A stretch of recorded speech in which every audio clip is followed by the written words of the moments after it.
In a big city that is so crowded, it can be seen in the middle of the city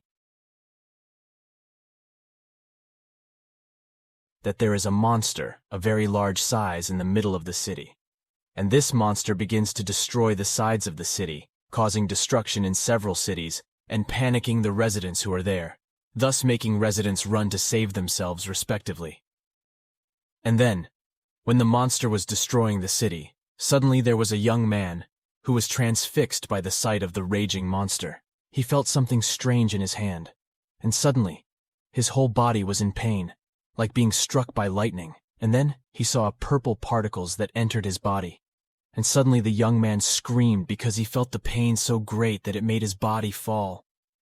And then, after the young man felt something strange about himself, suddenly he was in a room, and the young man woke up, and the incident came from a dream he saw.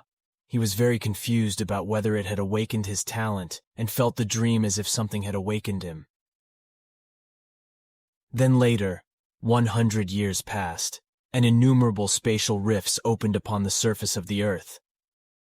From those fissures came monsters that threatened human life, but besides that, there was dimensional energy that could awaken humans with a talent, and humans who had leadership talent in other human beings, leading them to the talent era. Then, after that, the young man was still daydreaming, and after getting his talent, and at that very moment that there was a voice from his younger brother asking, had his older brother awakened his talent? The young man took an item that could see the size of a person's talent, and he judged his talent that it was low level, and low-level talent was tantamount to life being messed up.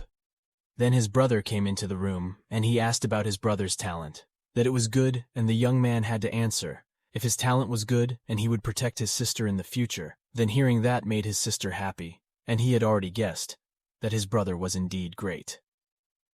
Then, before his sister came out of the room, the young man was shocked, because he saw a blue screen in front of him. His sister's name was Ye, and she had an unawakened freezing talent. The young man was confused. He tried to touch the screen, and at that time his status appeared. This young man's name was Ye Tian. And then Ye pulled Ye Tian's hand to leave the room. This time there was a change in Ye's talent writing, that there was a word that could be copied. Seeing that his talent could be copied, and he also saw that his talent could copy other people's talent, Ye Tian knew his life there is still hope. After that, Ye Tian and Ye were in the dining room to celebrate Ye Tian's resurrection. But after knowing that, Ye Tian didn't copy his younger brother's talent, because he still doesn't know exactly what this ability is, not to mention that it's about his younger brother. His talent is a very rare bookkeeper. If their father and mother are still alive, both of them must be proud to see Ye. And then, after that, Ye Tian left the house. He wanted to test his ability, and that ability can see other people's talent. At a distance of 3 meters, the common people are mostly low-level talent. But at least you want to copy the middle-level talent, so still don't know what his talent could change after copying someone else's talent. So he decided to go to the 5th Academy base. And then, there naturally were many people whose talent would be mid-level. But in Ye Tian's mind, if he had this copying talent, he was confident that he could be stronger than those at the middle level. And then, 10 days later, at the same 5th Academy in the Martial Station number 3, it was seen Ye Tian with the other trainees wanting to become martial warriors, coach. They said for starters, they need to be able to complete body training to graduate, and they have to make a vortex in front of their chest. Then, Ye Tian tried very hard to pass, but with low talent it was very difficult, they sneered. Seeing those who were already in trouble was not what they should be used as motivation for them. After training, Ye Tian asked his friend Zhang Bao. Then, he asked who was Chen Dong. This Chen Dong was a person who needed only half a month to become a martial apprentice warrior, who had just flashed Chen Dong's signature that he had both of them. Then walked through the bustling pool. Then other students mentioned it. The name Chen Dong, unlike the other students who smiled happily to see Chen Dong smile slyly, because this was an opportunity for him to see and copy Chen Dong's talent. Chen Dong said he was not there to take photos. The teacher asked him to motivate the other students. However, Ye Tian suggested to Chen Dong that at least let us shake hands, and that is the goal. Then he must touch people to be able to copy that person's talent. When it was Ye Tian's turn, he smiled happily. Finally, after the handshake, became happy, because it was succeeded in copying Chen Dong's talent. So at this time went to the cave to see the talent, and saw that he could combine his talents. Ye Tian was still unsure about the effect after copying it. Moreover, his awakening dream was so painful, but who cares? Ye Tian chose to combine the talents. And sure enough, after suppressing that, he was in excruciating pain because of the merging effect. A few moments later, Ye Tian's pain disappeared, and his current talent was already at the intermediate level. Besides, to copy someone else's talent, he needed to wait another 30 days to be able to copy, which meant he could copy other talents too. Ye Tian tried body training, and it worked out effortlessly. Ye Tian was more and more convinced that, with this plaque, he could even become an elite martial warrior, or the greatest. Then, 1 month later, I saw the figure of a blue wolf running through the city. In addition, Ye Tian was walking home, carrying a lantern. I think everyone here, when it's night, they have to bring a lantern. There was also a father who was with his daughter going home. While talking about dinner, they both passed by Ye Tian. And talked. At that time, a mysterious figure suddenly appeared, who pounced on the father, and that was the previous wolf. Then he was shocked. Unbelievably, why was there a monster in the middle of the city? Moreover, the little boy saw his father being attacked by the wolf, and could only cry. The people around him immediately ran away. Ye Tian quickly saved the little boy, who was almost also attacked by the wolf. But Ye Tian, who was not fast enough to escape from the wolf's attack. Fortunately, there was one martial artist who had arrived there and prevented the wolf from attacking Ye Tian. That person was summoned, and he would take care of this silver wolf and order Ye Tian to protect the child. Then Captain Galewolf advanced to attack Silverwalk, and the two of them attacked each other. Galewolf already knew the enemy's speed was great, but he also brought his comrades. 3 other people appeared who tried to attack the silver wolf. Their attacks failed to hit the wolf, but they succeeded, lured it towards the GL wolf quickly. And strong, they managed to give a strong attack to the wolf. But that couldn't kill the wolf. Instead, the wolf entered the blood explosion module. The wolf's body turned blood red and sent them flying away. So those who saw that said to Captain Galewolf, if the monster wanted to run away, Captain Galewolf said calm down. Of course, he wouldn't be able to escape anywhere. He was calm because he also brought a woman who used arrows. He was already waiting for the monster, and his attack managed to enter and kill the silver wolf. Martial warriors were very proud of their respective abilities. Then Ye Tian saw a screen that appeared on the monster, who also had talent. The wolf had novice-level speed talent, and his comrades looked confident after defeating Silver Moon. But in fact, Silver Moon was still alive and trying to escape. They were martial warriors prepared to block him again. Ye Tian, seeing that there was a chance to copy Silver Moon's talent for speed, Ye Tian dashed towards it. He managed to deliver one powerful punch to the wolf. And then it doesn't end there. He jumped on Wolf's body and gave another powerful punch. Every punch from Ye Tian, even Silver appeared and copied, but pretended to be enjoying beating the wolf. And he was stopped by Captain Galewolf, who said that the monster was dead. Galewolf ordered his men cleaned and looked after the little boy, and he said goodbye. Meanwhile, Ye Tian headed to the nearest toilet to clean the blood on his body, because he was afraid that his sister would be scared at home. After that, he got home to see his sister, who was already asleep while delirious. Her brother Ye Tian finally knew how terrifying that monster was to protect his younger brother Ye Yu, that he should immediately become a martial warrior, until in his room, Ye Tian Yen will copy monster talent whether it succeeds or not. The copying begins. And Ye Tian, who is already prepared at that moment, he feels extreme pain in his body. All his bones are like crushed, especially in his legs. Ye Tian even thought his legs were broken. With his strong determination, Ye Tian, he endured all his pain. After opening his eyes, Ye Tian saw his legs were still intact. He tried his new strength. Copying monster talent turned out to successfully move again to the 5th Academy, precisely in Forest area. Ye Tian was seen trying his talent for speed by running and jumping around the forest. Ye Tian was amazed. And the silver wolf, Ye Tian's speed, which continued its activities with the attention of the body. The wind speech was easily formed. Ye Tian knew that his speed was already comparable to that of martial warriors. But if his strength was still lacking, at that time Zhang Bao came, who had been looking for him everywhere, and couldn't find it. After seeing Ye Tian, who was already strong, Zhang Bao said something that could help them become strong. Ye Tian by drinking monster blood. Even Zhang Bao had drunk it, and indeed his strength got stronger faster. Then Ye Tian, who knew that, regretted not taking blood from Silver Moon, bringing solutions to the events of the base's top brass, opening a new wild zone outside the city, a special area as a test for 5 religious academies, and the test reward is monster blood. Wild zones are always there. At low levels, since all the monsters there were removed, all that was left were the descendants of the monster beasts. Then Ye Tian smiled happily, because that was good enough for him.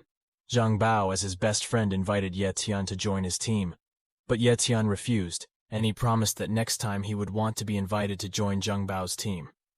Then Zhang Bao was quite sad because Ye Tian rejected him. But even so, they will still be friends. After that, they return to the academy, so those who already know that cooperation with other people will be dangerous, especially if their special talent is discovered, will be better. Ye Tian is alone. Yes, Tian will take the test and get blood monsters, as well as being a martial warrior. And 1 month passed after Diane found out about the exam in the wild zone from lack of knowledge. Ye Tian is currently in the chief director's office. The director there is very annoyed with Ye Tian, who knows from nowhere about the exam. Not to mention Ye Tian still don't have the invitation letter. Ye Tian said that he has reached martial apprentice so he can register for the exam. The director threw the letter at Ye Tian's face. It is a life accountability letter if you want to take the exam. They have to sign a life accountability agreement, which means once they take the exam, if they die later, they can't complain. Ye Tian understands that condition, and the director looks angry to expel Ye Tian, he who doesn't care about his own life for taking the exam. After Ye Tian signed the letter and he walked out of the chief director's room, while the director smiled, cunningly thought of Ye Tian as a poor brat and would regret his decision to come along. Then, in the beautiful morning exam, I saw Ye Yu waking up. He wanted to wake up his brother, but he was shocked when he was in the dining room because there was already food provided by his brother, and there was also a small letter. In the letter it said, "If Ye Tian is going to have a school event and will be back home in 3 days, Ye Yu is the one who reads it, while hoping, if it's Ye Tian's older brother who isn't in any danger, while it's seen in the abandoned town. There are already a lot of people who are about to take the exam from the academy. First to the 5th academy that Ye Tian was in, and he was surprised to see how many people were there. There was one person who looked down on the 5th academy and called him forgot. That person also said that he could hunt monsters and humans here. Seemed to know that person's name was Mo Xiaobei, a genius student from the 1st academy, and from the Mo family. Ye Tian, who knew that he was from the Mo family, learned from his attitude. At that time there was one other person who had already taken out his sword, and he walked over to show it, while shouting at Mo Xiaobei and challenged him. Mo Xiaobei seemed to know the person, and had fought many times. Mo Xiaobei mocked the person, saying, "Do you want to lose to me again?" Then Ye Tian asked those in the know, who else was that person? His name was Li Yunxing, a genius sword user from the 2nd academy. He had once been defeated by Mo Xiaobei, the director who was also there, and burst into tears when he saw a farmer there, Ye Tian, who didn't like it when the director wanted to stop the two of them from fighting because Ye Tian wanted to see what the two of them were capable of. Even though he was encouraged, he wondered why that person encouraged him. At that time there was a notification that he couldn't fight there, or he would be disqualified, forced to sheathe his sword again, and he said that it would tear. Mo Xiaobei was again in the wild zone, just got ridiculed just like that. Mo Xiaobei was already angry after that. Li Yunxing approached Ye Tian, who had the guts to encourage him. He asked what was his name. Ye Tian. Later, Ye Tian used his skills and saw Li Yunxing's sword talent at the intermediate level, and it was good enough for him to copy Li Yunxing's talent.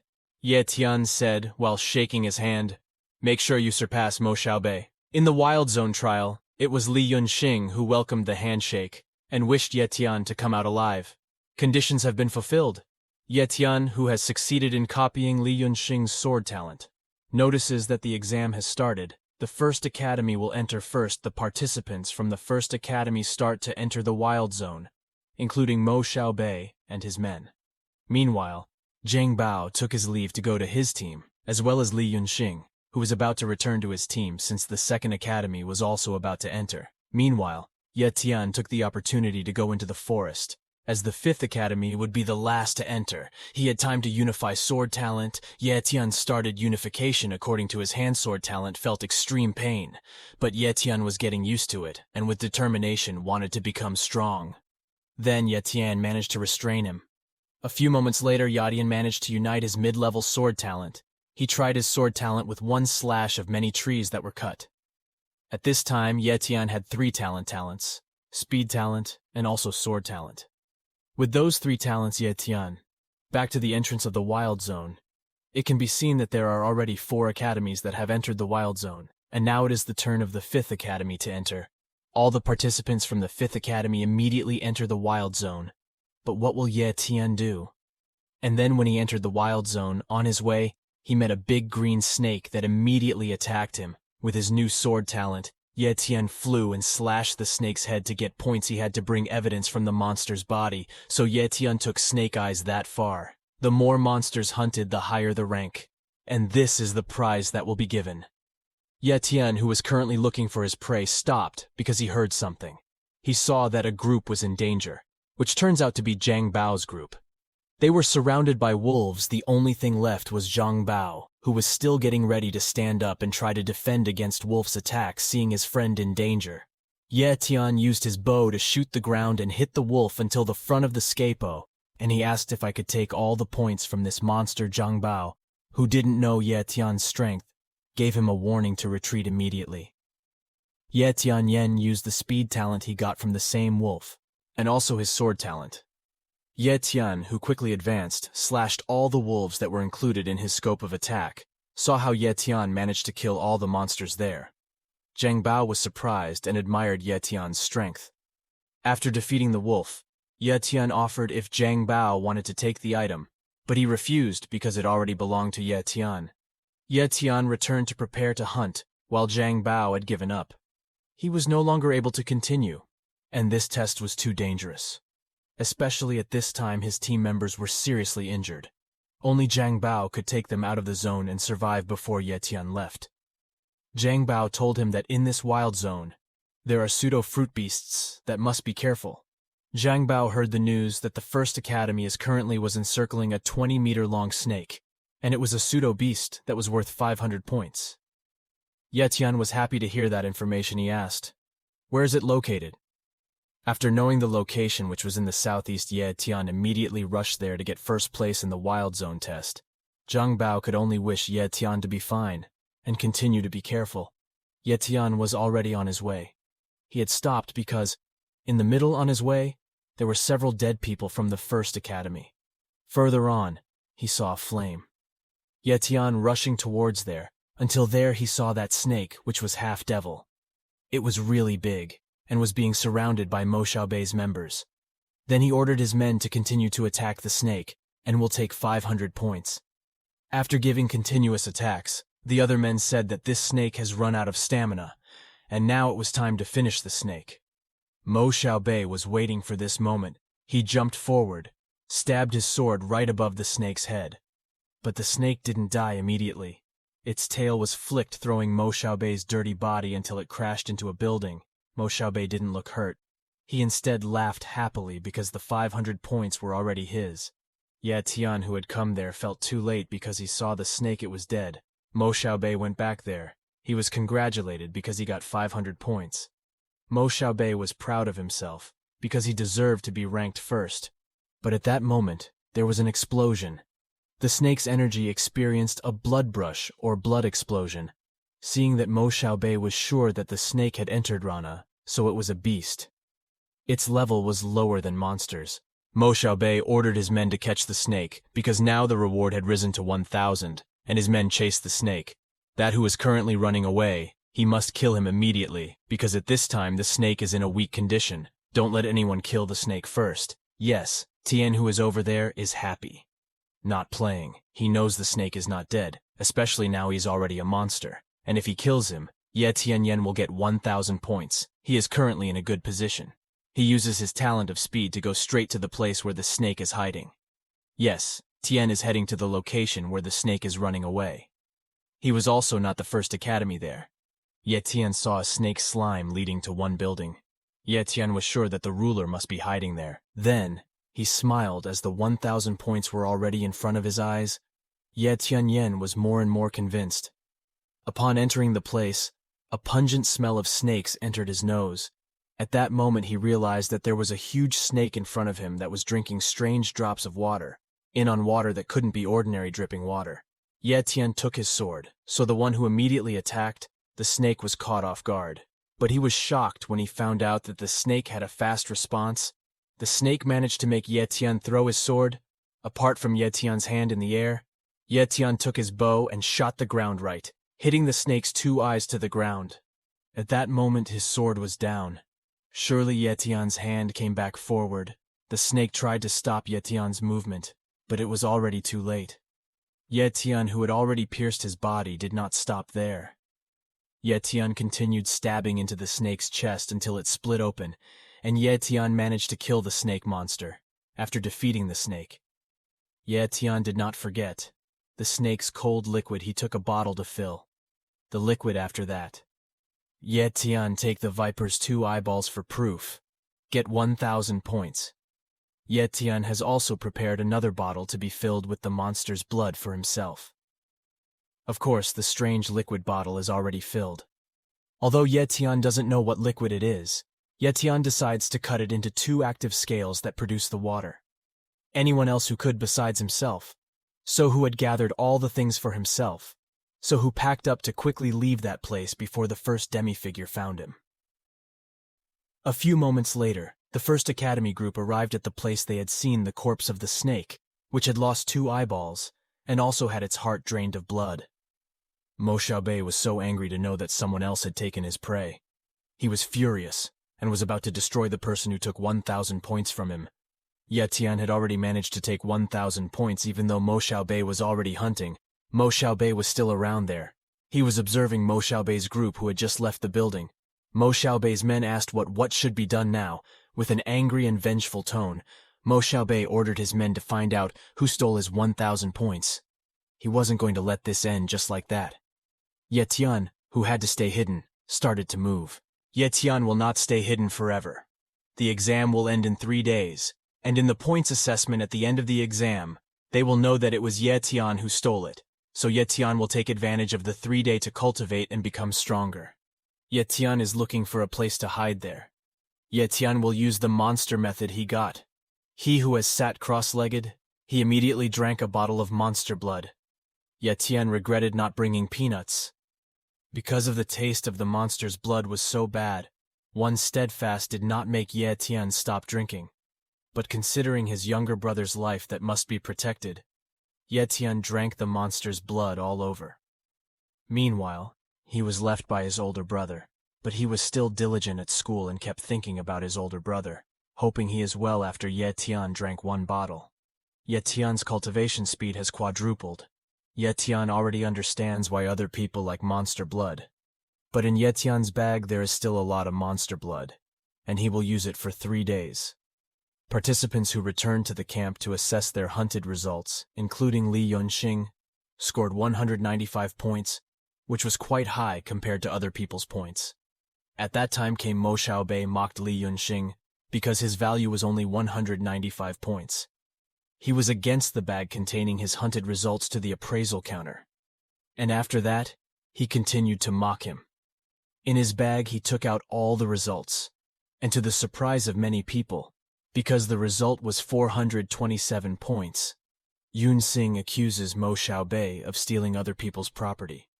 Undeniably, he wanted to say that he took it with his strength. The first academy student congratulated Mo Xiaobei, who was currently in first place. But Mo Xiaobei said that first place should have more than 1,000 points, and the director from earlier lost to the judges. If all the students should have dropped out, if no one came out they would have died, why not just put Mo Xiaobei in the first place? But at that time the other participants saw that one person was walking casually towards the camp. Who else if not Ye Tian? Ye Tian, who had gone to the assessment site, took out the results of his hunt, which there were also 2 monster eyeballs. Ye Tian, who asked how many points he had. The appraiser said that the one who got 1163 points and survived to occupy first place, he won the prize of monster blood, and also 100,000 yuan. Zhang Bao was happy to see his friend win. He thought about how Ye Tian could win. While Mo Xiaobei was angry, he finally found out who the thief was 1,000 points. Then, he ordered his men to find out Ye Tian's background. Zhang Bao was happy to see Ye Tian win. In between, the director said that Ye Tian was looking for trouble with the Mo family. He said he was afraid that Ye Tian would die suddenly during the exam. It had ended in the top 3 already on the podium. Ye Tian, who was in first place, Mo Xiaobei in second, and Li Yunxing in third. Then Mo Xiaobei said to Ye Tian, who had dared to steal his possessions. Ye Tian was not afraid at all. Li Yunxing dived them. He said, "Didn't you say earlier Ye Tian also stole points with his ability? Then what's the problem?" Mo Xiaobei laughed. He asked, "Who do you think is stronger between you and me?" Then Ye Tian said that back. "We should find out that if you have time, I will gladly fight you." Mo Xiaobei laughed with his angry aura. "So who doesn't want to lose? He won't run away from people, looks like. He will become strong until Mo Xiaobei doesn't dare with him. After that, the exam is over." Then Ye Tian was back home, and he was greeted very happily. So when he came home, he asked where had he been, and asked if he was okay. Ye Tian replied that he brought a present for Ye Yu, and there was the blood of a book monster and also money cash. Ye Yu also saw that there was a bottle with strange contents. Ye Tian said he also didn't know what was in it. So he bought a treasure book with pictures to find out what liquid it was. The two looked at what was in the book. Ye Tian found it. Its name is the elixir of the elixir. This is its explanation, and its function is to increase the cultivation talent at the middle level. And below it, Ye Tian did not expect that the item he took would be so powerful. Then, Ye Yu said, if this thing would be useful for Ye Tian said he didn't need it. Instead it was for Ye Yu only. Ye Yu was surprised to hear that even though he hasn't awakened his talent, Ye Tian who already knows that talent. Ye Yu's cultivation base is low, so if you drink it, your talent can increase. Although you don't know how much it will increase, Ye Yu even thinks that selling the liquid must be expensive, Ye Tian replied. He has destroyed the place where the potion came from, so no one will believe it if the liquid is tarnished. Ye Tian forced his younger brother to drink the scorching liquid without being able to resist. Ye Yu had already drunk it, and he felt his body warm and felt refreshed. Ye Tian was confused because he didn't see any increase in his younger brother's cultivation talent. Ye Yu, after drinking it, felt sleepy and wanted to sleep. 1 hour later, Ye Tian, who was meditating, felt a surging surge of talent coming out of his younger brother's body. After that, Ye Tian saw that his younger brother's talent had already increased to the middle level. It had doubled with the middle level talent, and the freezing talent was confirmed. Being the best martial artist, Ye Yu was happy, and also didn't forget about Mo Xiaobei, who had his eye on him. So Ye Tian drank the monster blood from the Wild Zone test reward for him. In his house, there is a bean that can help him not feel the bad taste of monster blood. This monster blood is intermediate level, and the effect is cultivation speed. Ye Tian increases 8 times, so those who have tasted the effect, he also said, oh, he has 2 more left. If he has more, definitely, Ye Tian can break through to the martial artist stage. 10 days later, in the forest of the 5th Academy, there was Ye Tian, who was continuing to do Golden Bow, running hurriedly to inform about Mo Xiaobei, who thought that if he wanted, he had come to challenge him. But that not it. Mo Xiaobei decided to break through the martial artist level by doing isolation training. Ye Tian, who sat back down. He thought that Mo Xiaobei would come and challenge him. He's still taking it easy. Then knowing that if he has a mid-level talent, so it might take a month to level up. Zhang Bao is worried that, unlike the rich, he can buy a lot of monster areas. If Ye Tian has the blood of the monsters at most. At this time, Ye Tian is only having low-grade monster ingredients. After using it, it was Ye Tian who could advance to the level of advanced apprentice martial artist. And with his talent, he could fight against martial artists. Meanwhile, at the Mo family residence, right in a room that was tightly closed, the steel door was smashed apart, and the museum staff knelt. He already knew that his god had risen to the level of a martial artist. Has risen to the martial artist level. His father has come to his room. He is proud of his son who has succeeded. He is an intermediate martial artist, Mo Xiaobei said. He can't be disappointed. His father said that the chairman himself will give the prize. He knelt to thank his father, and the chairman of the Mo family looked at his father, who had come out of the room. Then Mo Xiaobei asked his men, "Is the task he gave been completed?" "It's the task to investigate Ye Tian. Is an orphan so Mo Xiaobei can overcome in any way, knowing that Ye Tian is just a child without both parents. Mo Xiaobei called him trash, even though he thought that Ye Tian was backed by a large organization because he dared to find fault with the Mo family. He ordered his men to kill Ye Tian immediately. His men said that it would be difficult, because it was not in a wild zone, meaning he ordered to look for shadow killers without bringing the name of the Mo family, so they couldn't be traced. After he was successfully killed by his men, this still gives an excuse because Ye Tian is just an ordinary child. Why need to hire shadow assassins?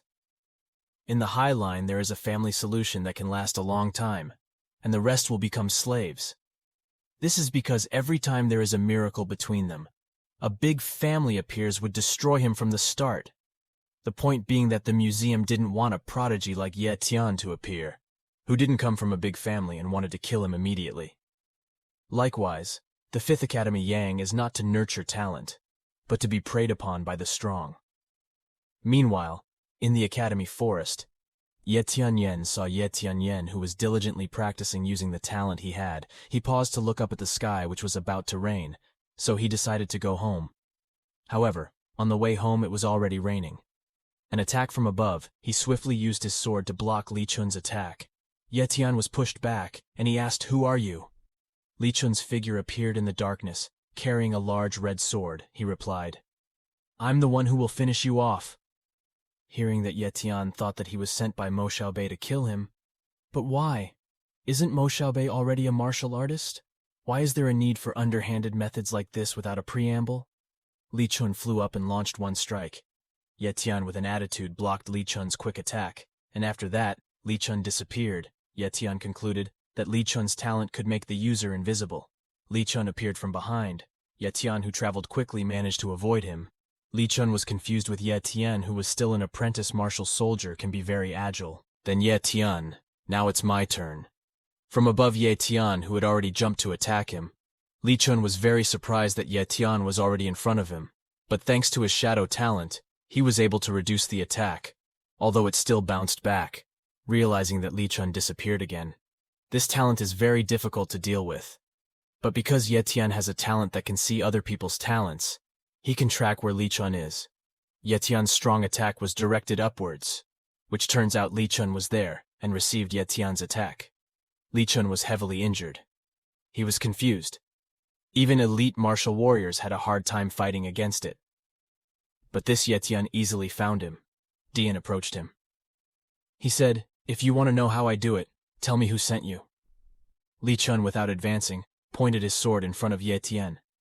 Ye Tian, who with one blade managed to jump, while already on the ground with the quickly stabbed Li Chun's back. "I'll ask again who sent you." Li Chun laughed. He praised Ye Tian, who was considered the strongest, and could tell who ordered him. Who else, if not Mo Xiaobei? After saying that name, Li Chun's body lay dead. Ye Tian was angry after hearing Mo Xiaobei's name called. He sat down to touch Li Chun's body, and copied his shadow talent. Ye Tian, who was used to enduring pain from copying talent, and he succeeded in copying shadow talent. With this, Ye Tian has shadow talent. He also has speed talent and sword talent. His strength increases, and Ye Tian is ready to face Mo Xiaobei, who is targeting him at this time. Ye Tian is in the middle of the forest. He is digging the ground there to bury the body, Li Chun. After that, he returned home. Ye Tian saw his body getting more and more muscular. After taking a shower, he headed to the living room to look at Li Chun's belongings.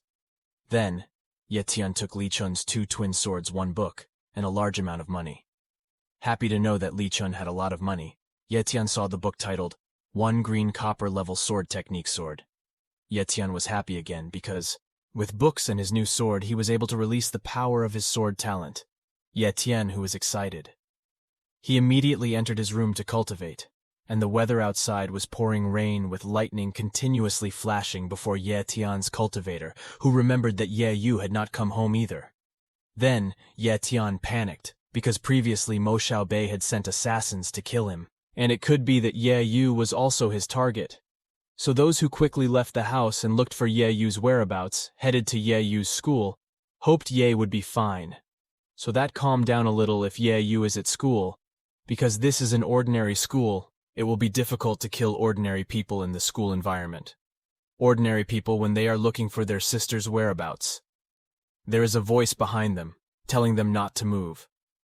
They quickly went behind that person and said the same thing. But it turned out that it was Ye Yu who still looked healthy and happy to see his brother. Ye Tian breathed a sigh of relief. He asked why Ye Yu came home late. It turned out that Ye Yu had a picket today. After that, Ye Tian invited Ye Yu to go home together. Ye Tian also realized if there was a black car that stopped nearby, and inside, there was music that seemed to be watching and surprised.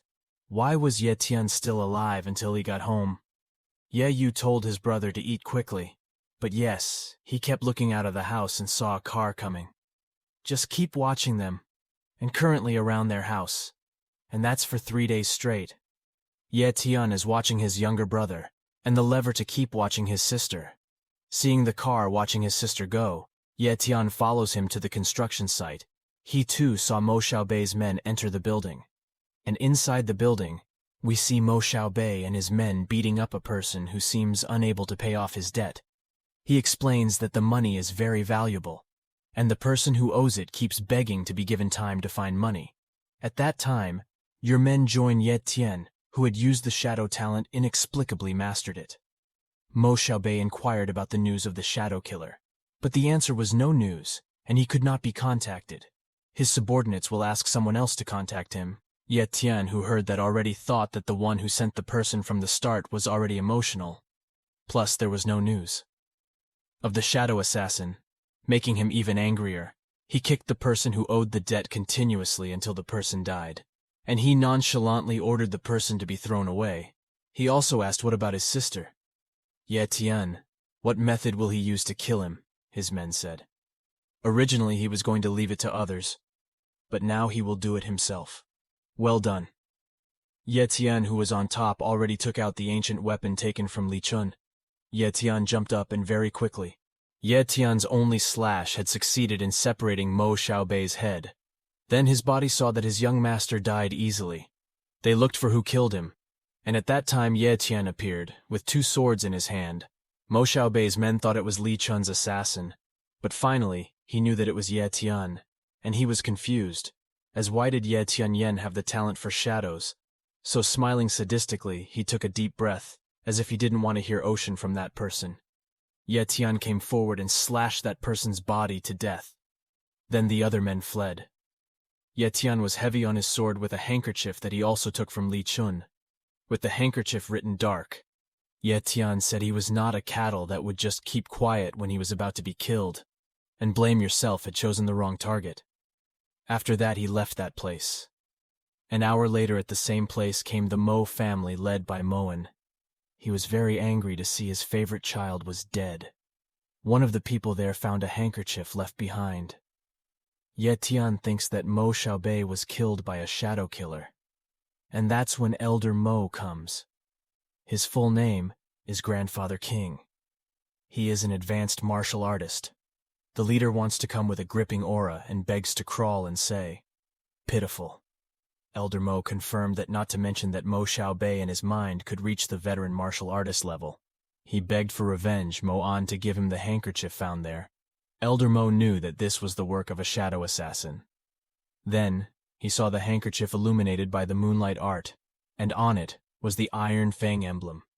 In the previous story, Ye Tian killed Mo Xiaobei, and that time he accidentally left the handkerchief behind. Elder Mo, who found the handkerchief, saw that it was coming from the shadow assassin Iron Fang. Later, after Ye Tian returned to his activities, at the academy Zhang Bao heard all the latest news including Mo Xiaobei's death.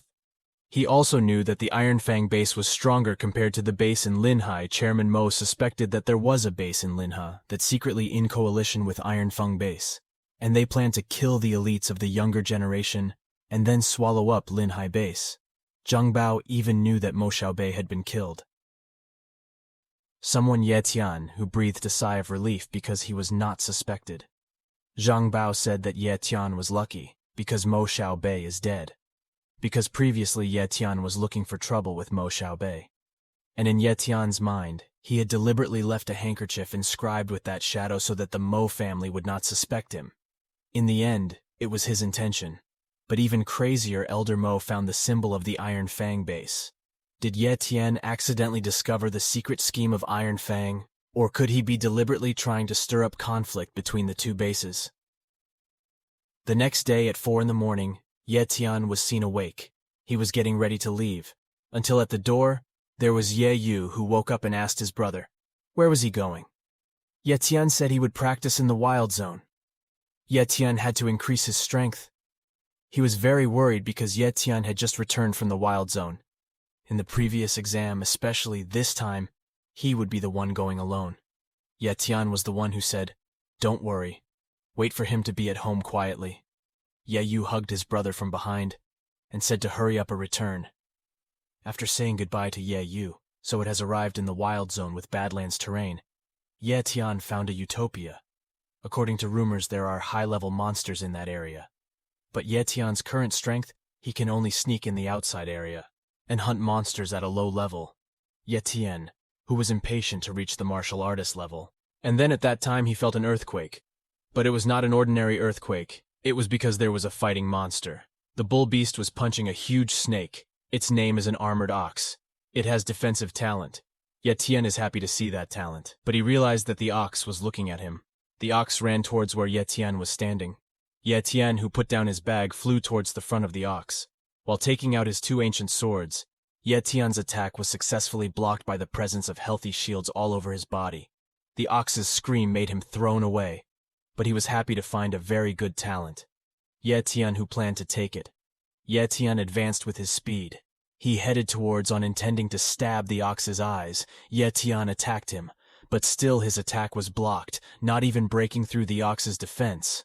Although his talent level was low, it was extremely violent until one of his ancient swords was broken. Ye Tian's lack of focus received an external blow and sent him flying away. Ye Tian was again made very fond of his defensive talent. It was very strong and durable, but unfortunately, his coffee talent's cooldown still had 16 days.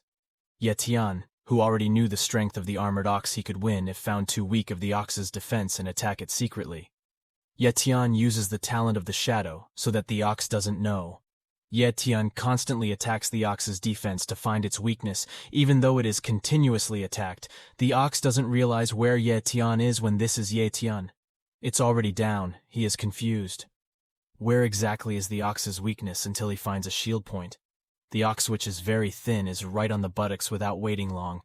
Ye Tian advances under his body and sadistically stabs the ox's ass until the ox died miserably. And then, after winning, Ye Tian took a lot of the monster's blood. If it was dead, how strong the talent would have been meaningless. Ye Tian, who also took the eyeball, testicles, and also the horn of the ox. Ye Tian already packed up and looked for a place to cultivate. Ye Tian, who had found a good place in a cave, he sat down and was ready to use monster blood. He had also brought beans to reduce the taste of bad monster blood, so those who drank it he started cultivating. And 20 days later, Ye Tian, who had completed cultivation, his hair long and his energy strengthened. There was an explosion of energy, which was a sign that Ye Tian had entered the martial artist Rana. Elsewhere, there were two women who also saw Ye Tian's energy explosion, and did not expect that there would be people who would break through the martial artist's Rana. In this barren place, a black-haired woman said that it was very interesting. On her clothes there was a flower crest that read, "Martial Pavilion." Then Ye Tian, who had felt his strength, was already at the martial artist level. He had drained the blood of monsters and it's been 20 days when the copy skill cooldown has run out. He came out of the cave to be able to copy the defense package from the steel ox. But when Ye Tian was there, Ye Tian touched the bones of the ox, and there was a notification that this target was incomplete, and the copying couldn't be done. It would be incomplete to know that Ye Tian would not dismember the body of the armored ox. And the two women could also still be there and saw Ye Tian. The woman was confused about whether it was Ye Tian who was hunting the armored ox. The other woman said that the man had just broken through to the Rana martial artist, and the monster was long dead. Then is it that person killed him when he was at the apprentice martial level? That was impossible? Let alone he dared to enter this wild zone when he was still at the apprentice martial level? While looking at Ye Tian's behavior, they were shocked when Ye Tian took off his clothes. Because Ye Tian wanted swimming in the lake, both of them were embarrassed and quickly left there. While Ye Tian plunged into the lake to wash his body, before going home. After that, Ye Tian headed to the martial market in Bangkalan Linhai.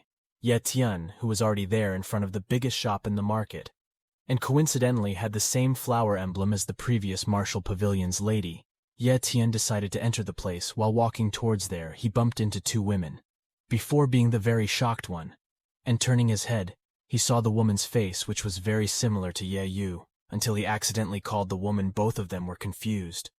Why did Ye Tian call him younger brother? Then, Ye Tian turned away. Ye Yu couldn't be in this place.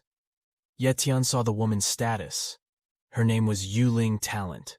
Her cultivation level was top level. Sword talent, and also had sword talent and speed. The woman beside him was furious, because Ye Tian called the boss's sister. She stopped the woman and called Xiao Yu's name. She watched what should be done to Ye Tian. Xiao Yu apologized to Ye Tian. Ye Tian saw Yuling, who had left. He said there was other business. Ye Tian led Xiao Yu to sell his supplies. He said Yuling manager at Martial Pavilion, and to apologize they will pay double whatever is sold. Ye Tian, who was dragged in, and shocked they will pay double for all the goods, brought Martial Pavilion. Already entering the Martial Pavilion, he saw many top-quality goods, and a woman was giving him a drink. While Xiao Yu said, how much was the price of the items below? Ye Tian, who got 40,000 yuan, was very surprised by that price. He had received the card that contained the money. Not yet there, Xiao Yu said. If Ye Tian could buy goods here, and will get a 50% discount, he who is very happy, then he will not hesitate. Ye Tian. Looking at everyone's goods sold are all very expensive and high quality. It is not wrong that the aristocratic families monopolize the cultivation association. Ye Tian, who has chosen anything he was going to buy. 1 manual, 1 monster dictionary, 3 bottles of mid-tier monster blood, and 3 bottles of healing potion. Xiao Yu had already prepared all the items that Ye Tian was going to buy, and all of them cost 78,000 yuan. That was already discounted and rounded up again to 70,000, ready to go. He was still thinking what Martial Pavilion meant to give him this much advantage, and sure enough, before Ye Tian came out, Xiao Yu called him. He said his manager wanted to meet Ye Tian. Ye Tian smiled. He said, please show the way. He who had arrived in the room, Yuling, greeted him. Ye Tian could only marvel at Yuling's resemblance to his younger brother, Ye Yu. Dan introduced himself. He came from Moonhai Best, and the two shook hands and got acquainted. Later, Ye Tian succeeded in copying Yuling's cultivation talent, who was at the top level. After getting acquainted, they sat down. Yuling said that only VIPs could come to the second floor, so those who asked why he was called a VIP, even though he was just an ordinary person, precisely because of that. Ye Tian was invited because he had no connection with the big family, and the nobles frankly invited Ye Tian to mean inviting Ye Tian to join the martial whole. Yuling invited him while looking at a cross-shaped pendant, which had a martial symbol in the center. Ye Tian, who heard that while imagining the face of his little brother begging him to join, they really are similar. The difference is Ye Yu is more cheerful and smiles all the time. He who wouldn't be able to refuse if it came directly from his little brother, Ye Tian said, why should he start? Many talented people, and moreover, Ye Tian is still a rookie warrior, Yuling replied. They are not short of talented people, but we always need talented people. Ye Tian, who did not expect such a reasonable answer, he also praised Yuling, who had a great thought. And if it was his younger brother, Ye Yu would not say such words.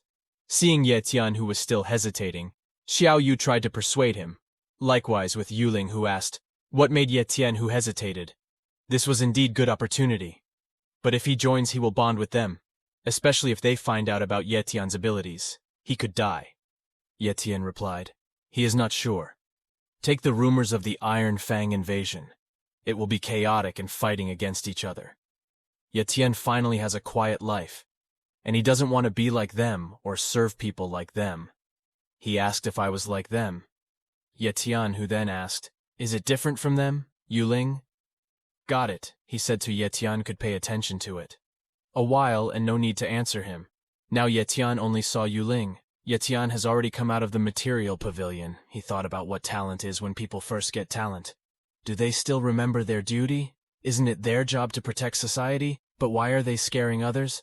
Ye Tian is still not strong enough. He knows that he is not tall enough.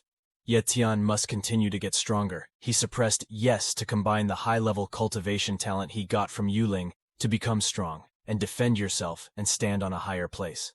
And then, after 20 days Ye Tian had been training in the wild zone, he finally came home.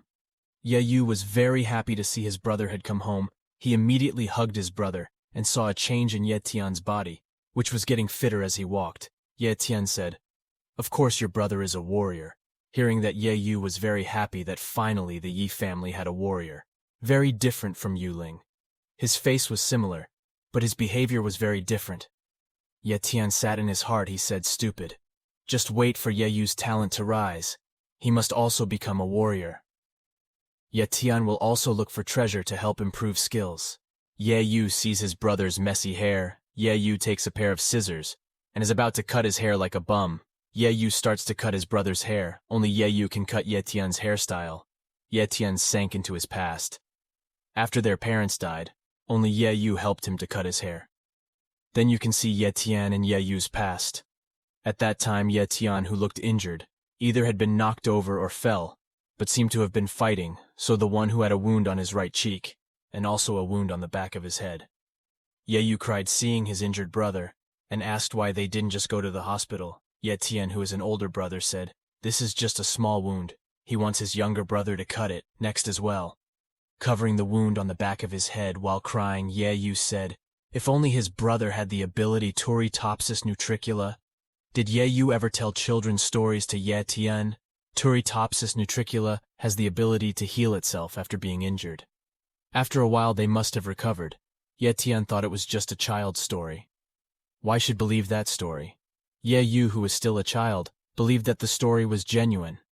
After being immersed in the past, Ye Yu immediately remembered about the Torquus Turi nutricula Ye Yu who ran. Ye Yu was angry because he had not finished cutting his brother's hair. Ye Tian took the treasure book he brought.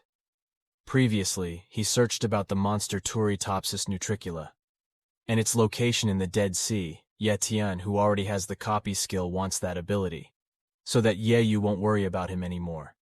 Ye Tian goes to his older brother, who is talking to himself, and sees his older brother reading about Turritopsis nutricula. Then, Ye Yu thought that it was just a children's story and couldn't be true. But Ye Tian was sure that the story was true. After that, Ye Yu had cut Ye Tian's hair. His hair was like before.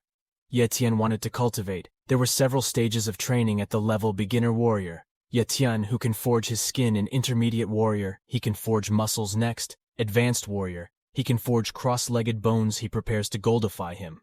And then, Ye Tian's current cultivation talent is already at the top level. In addition to helping his cultivation speed up, he drinks monster blood, his speed increases 3 times, and he has to wait another 30 days for his coffee skill to activate. And the talent target after that is, of course, Turi's healing talent Tabsis nutricula. Meanwhile, at the martial pavilion, Ye Tian was on his way there. He was greeted by Xiao Yu, who was completely amazed, seeing the change in Ye Tian, who now looked handsome.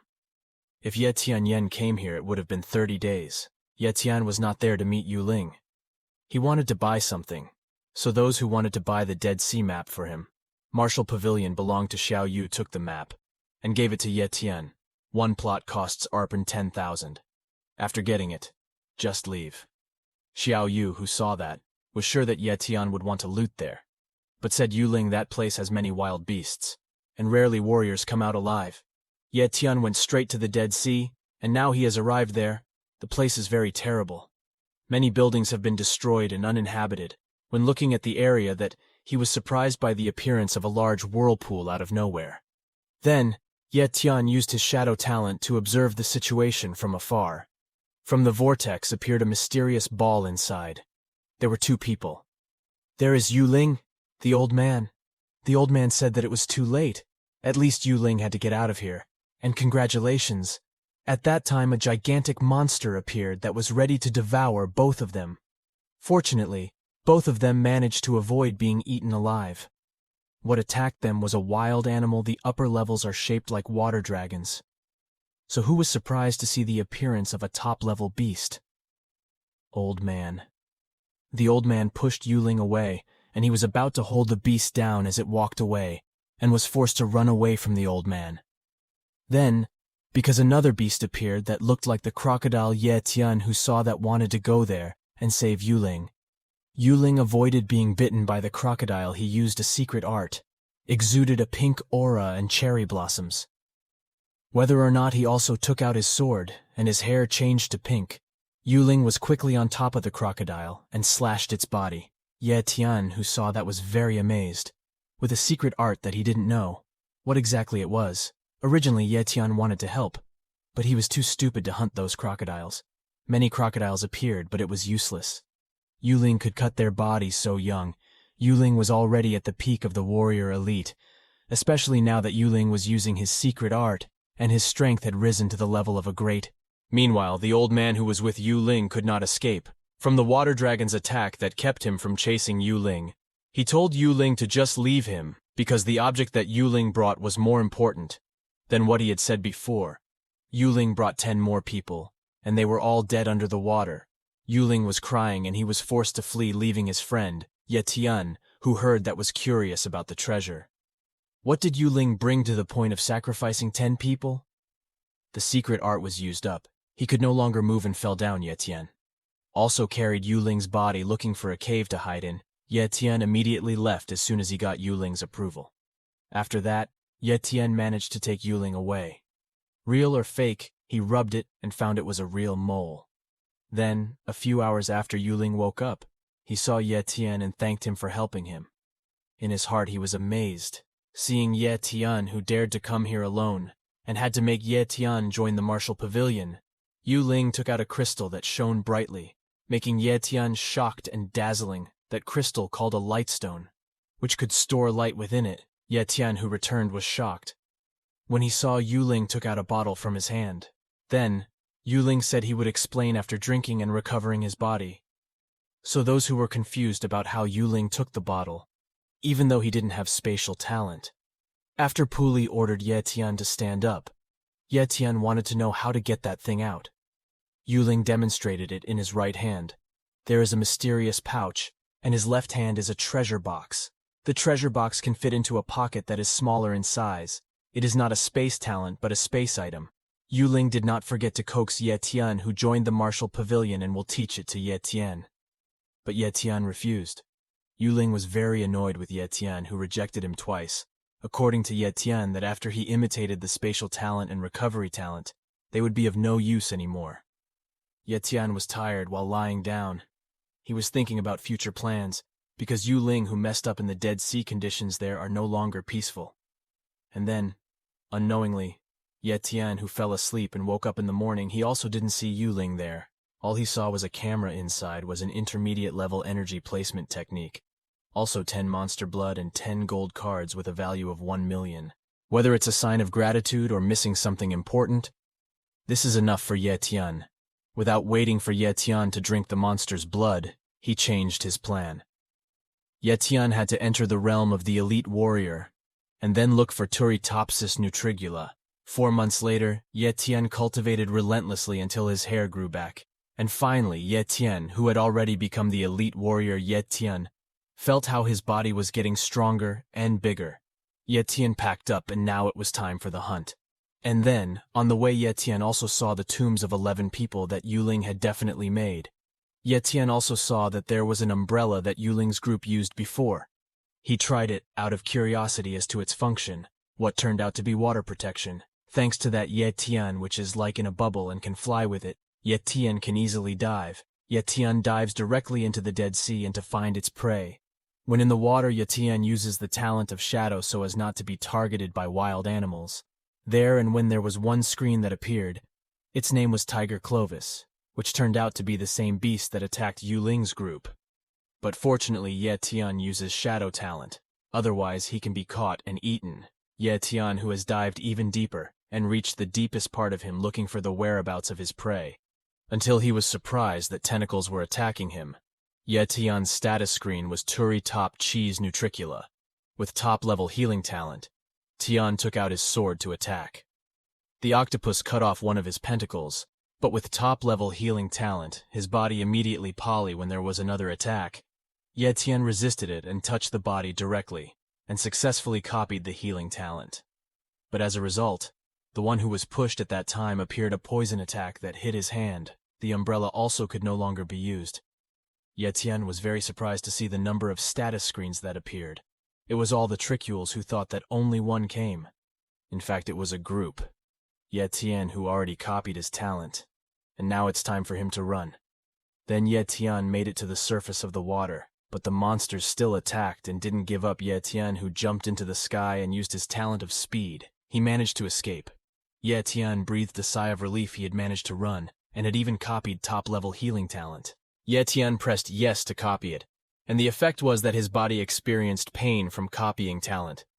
Ye Tian's body was used to it, so the one who succeeded in copying Ye Tian's healing talent currently had top-level constipation talent, even beginner-level speed, even holding intermediate-level shadow-level talent.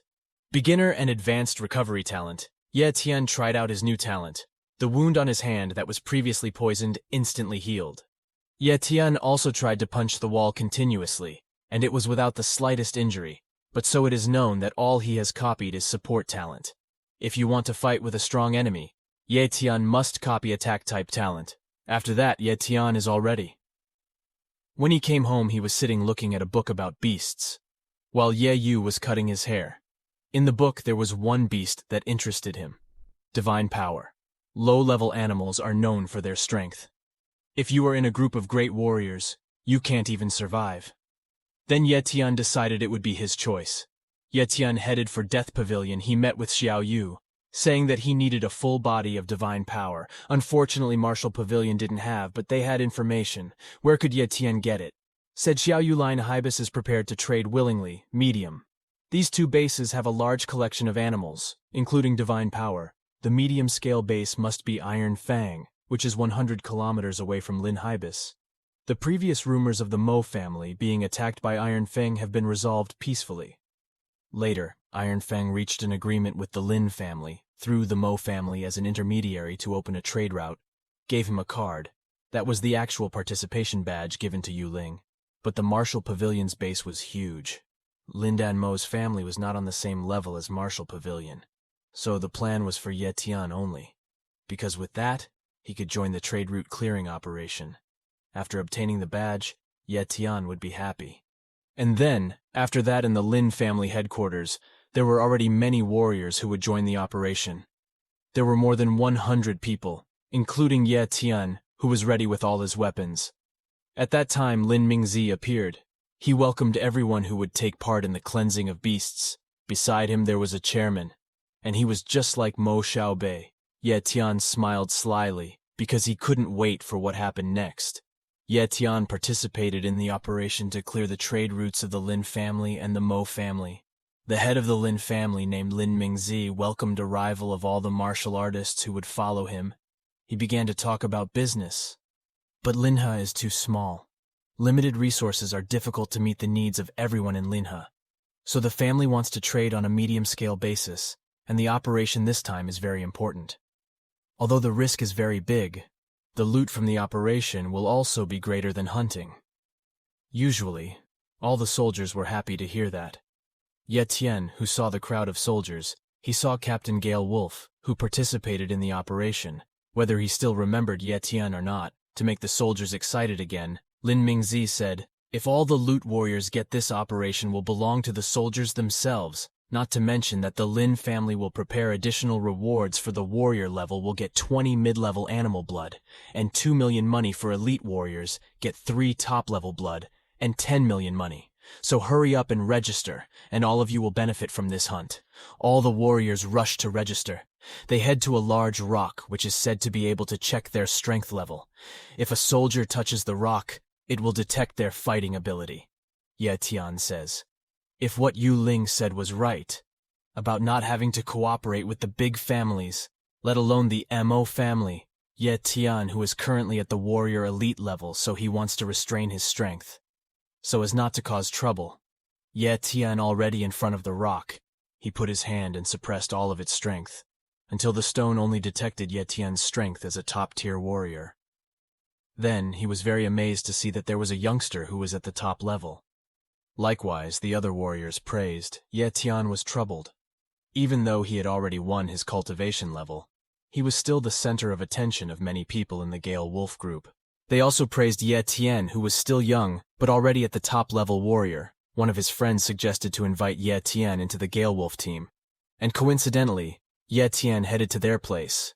Ye Tian, who lowered his hood and greeted Gale Wolf, seeing Ye Tian's face, immediately remembered it. He didn't thought that within a year Ye Tian had already become a top-tier warrior. So those who asked if he could join the Gale Wolf team, of course Gale Wolf welcomed Ye Tian. They were very happy, because his team had 2 high-level warriors. The Gale Wolf group had already headed to their hunting location.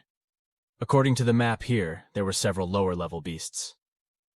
Then Ye Tian saw a wolf approaching. Far said, "Don't panic." They were surrounded by 5 wolves, ordered his team to get ready. Ye Tian took out his weapon and said, "Leave it to me," knowing that Gale Wolf ordered him to cooperate. But Ye Tian, still confident, he had advanced towards the 2 wolves. One wolf had succeeded. Ye Tian killed him and kicked the other one. And Ye Tian jumped, stabbed the wolf to death, and praised it. But he himself had killed the other 3 wolves even faster. The Ye Tian inside just didn't want to show his true strength. And then, one person on the team said, "If this is so strange, why didn't these wolves wait for the Gale Wolf team to arrive, when they got to the valley, and attack him there? Not that they would have a better chance of winning. But it wasn't that they didn't want to. But it can't. It's not their territory, meaning there are stronger beasts there." Hearing that makes him worry. But this team has 2 high-level warriors and 3 middle-level people, let alone Gale Wolf, given a communication device from the Lin family. And it was used to call for help when they were in danger. He had regained his composure, and they continued hunting. He stopped because he heard movement in front of him. Ye Tian saw something above them, and above them was already a beast called Fire Lizard. Fire talent level up. The Fire Lizard directly shot a huge fireball at them. Fortunately, they quickly dodged. The Fire Lizard had already descended and faced the Gale Wolf team. Gale Wolf's 3 friends confidently stepped forward. They might be able to deal with the Fire Lizard it alone. But Gale Wolf saw that the lizard was at the beginner level. The 3 of them had already stepped forward to attack Ye Tian, a little worried. But Gale Wolf said it was a beginner-level animal. So don't worry, and it's true the 3 of them managed to win against the Fire Lizard. They praised each other's strength. Even said that it is very easy and can handle if there are 2 to 3 other fire lizards. Until that moment, a large fireball appears. The fireball will hit one person. Ye Tian, who saw that, quickly rushed towards there and saved him. And then, with the same fire talent, definitely from the same beast, Ye Tian, who said that this wasn't over yet, and sure enough, 3 fire lizards that were bigger than before were probably at the intermediate level, and the 3 of them were already in front of the Gale Wolf group. He saw that there was danger. Gale Wolf used a communication device and called for help to the base, but there was no answer. They were currently being ignored, not realizing that he had been used by the big family. He was really angry that he not only brought all his members, even now they in danger told them to run as fast as possible. While he was going to hold off the 3 monsters, the bald and the woman couldn't bear to leave their captain. But he immediately ran to save himself, not caring about the Gale Wolf, and left the location. Gale Wolf said to Ye Tian to take his 2 brothers to run. The other 2 also agreed because they can't let Ye Tian, who has a bright future, end up here. Ye Tian said, "Obviously I will run, but in the future." Ye Tian stepped forward while increasing his aura, saying that it's aura an elite warrior, and Ye Tian has been hiding it all this time. A huge fireball has already headed towards Ye Tian. Ye Tian easily slashed the fireball in half. He originally didn't want to show his true strength, but if he continued to hide, the Gale Wolf team would perish. But in fact, the Gale Wolf team with its strength can run alone. But he decided to stay so his friends can run, if Ye Tian continues to hide his strength. Ye Tian, who is not human, then what's the difference? Ye Tian and the Mo family. Ye Tian continues to attack the 3, the Fire Lizard. He used his speed to dodge the 2 fireballs and slash through the building to drive them away. Ye Tian, who was already in front of the Fire Lizard, he used the Dark One slash technique. Ye Tian managed to kill the two fireballs, seeing how Ye Tian's strength made Gale Wolf sure if Ye Tian is already on par with the top brass in the Hibis line.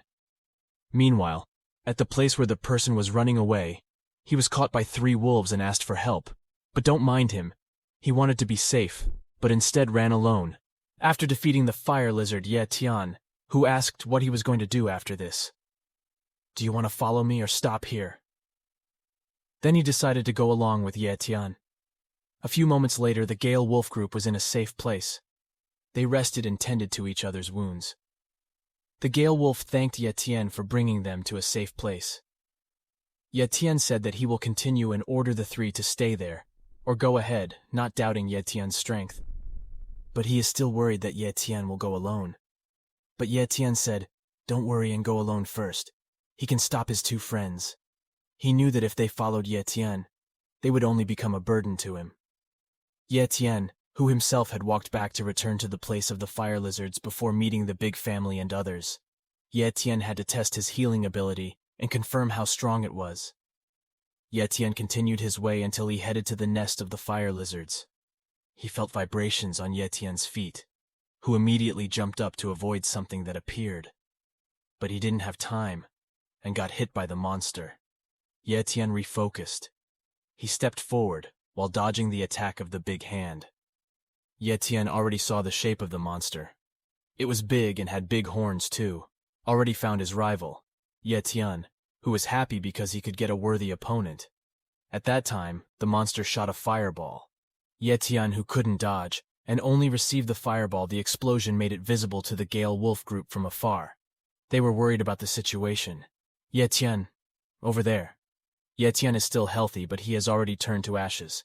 He is very happy that his enemy is the Fire Lizard King. Ye Tian Mala wants to play a more fun game while enduring the powerful attacks of the Lizard King. It's easy Ye Tian will withstand that fire. Who will first? Is it Ye Tian who will burn to the ground, or the Fire Lizard King who is exhausted? Ye Tian goes straight to the front of the Fire Lizard King's mouth. Meanwhile, on the Gale Wolf team, they kept seeing the explosion that happened, and it had been happening for 1 hour. They didn't know what really happened to Ye Tian, and Ye Tian, who turned out to have won it, he managed to kill the Fire Lizard King. And with this, it was proven that his healing talent was so strong. Even though the talent was very strong, it required a lot of energy, and Ye Tian had already felt it. And then, fortunately, he defeated an intermediate-level beast. Ye Tian drank its blood to recover his strength, seeing that the fight seemed to be over, and had returned to their place. Ye Tian, who was confused as to why his team was still here, even though he thought they had already left first, worried about her, so waited for her and then gave her a change of clothes. Then Bald asked, what to do with this beast carcass, if it's up to Ye Tian, since he was the one who killed it. Ye Tian also said, don't worry about it, those 3 lizards, just take the corpse of the king of the fire lizards. Gale Wolf confused whether Ye Tian will not take him, Ye Tian said, which was not, as he left again. When asked where he was going, Ye Tian only said he was going to the area of Got Power, and Ye Tian was already on his way. He remembered Gale Wolf's previous words. He said this operation was the most difficult in the Got Power, and those in the lair, there are so many of them. Even the great warrior himself will not be safe if he fights them. Ye Tian, who had already arrived there, saw that the group had the Mo family led by the young leader Lin, led by Lin Mingxing. And there was also one old man who was known as the leader Qing. He was great from Iron Fine Base. Oldest Qing felt Ye Tian's gaze, and ordered his men to arrest that person. Ye Tian was not afraid, because his purpose was indeed to join them. Ye Tian, who had been arrested, was asked by the gang leader, who was he? He had explained his purpose here. He was also asked which family he was from. Why did he alone? But in the 2 families no one knew Ye Tian. That made the elder confused. Ye Tian, who was already at the elite warrior level, but no one knew him. At that time came Lin Mingzi, who saw an opportunity. He said that Ye Tian from Ye Tian's line family just kept quiet. After that he was sent back to his team. Meanwhile, in a faraway place, there were Yuling and Xiao Yu, who had observed that Ye Tian would join the operation on the Lin family's side with confidence, saying, if Ye Tian only belonged to the martial pavilion, Ye Tian was currently in the main group to clearing God's power end. Together with the Li family and the Mo family, the group was led by leader Qing, who was wearing full armor. Ye Tian's strength, which was known by many people, and it would be difficult for Ye Tian to be strong, secretly. But Ye Tian was sure that with his current strength in him, there was nothing to be afraid of. At that time, Elder Qing told them to stop. A light appeared in front of him that came someone bringing information that the formation was complete. They were currently in front of the lair of God power, and what looked like a mountain with many holes around it. When Qing advanced, he also ordered all his soldiers to retreat immediately. Elder Qing used his magic formation called Flambour's Rain to appear a rain of fire that instantly destroyed the lair of God power end. The formation that Elder Qing used was extremely powerful. Ye Tian, who was eager to learn about Yuling's formation, was still observing the surroundings, saying that this formation was precious to the Lin Haibis, nest of good power, and had many holes broken on the ground, making the soldiers wonder whether the ants were destroyed. Ye Tian, who himself was very worried that the ant had been destroyed because he had not had time to copy his talent.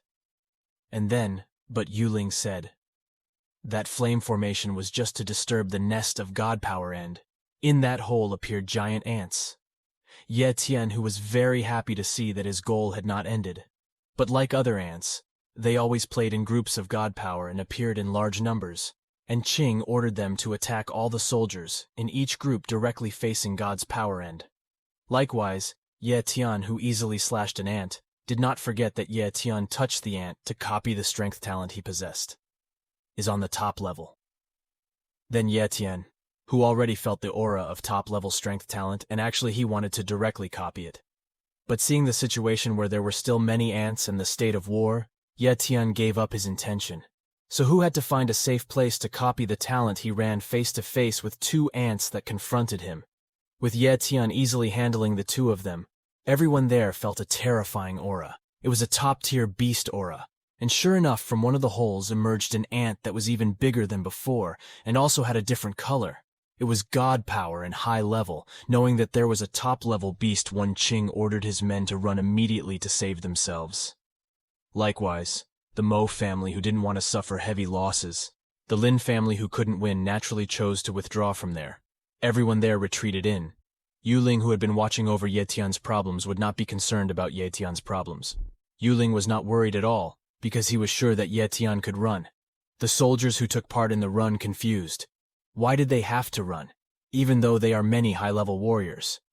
But when they saw the great warrior who ran first, they were forced to run too, and didn't want to die. Then, Ye Tian over there was really irritated by the behavior of those who were said to be great and great people. But they were cowards and could not be trusted. The upper levels increased their strength. Many soldiers who there were made food for the golden ants exerted their aura, making the soldiers freeze and not can move, in contrast to Ye Tian, who easily moves.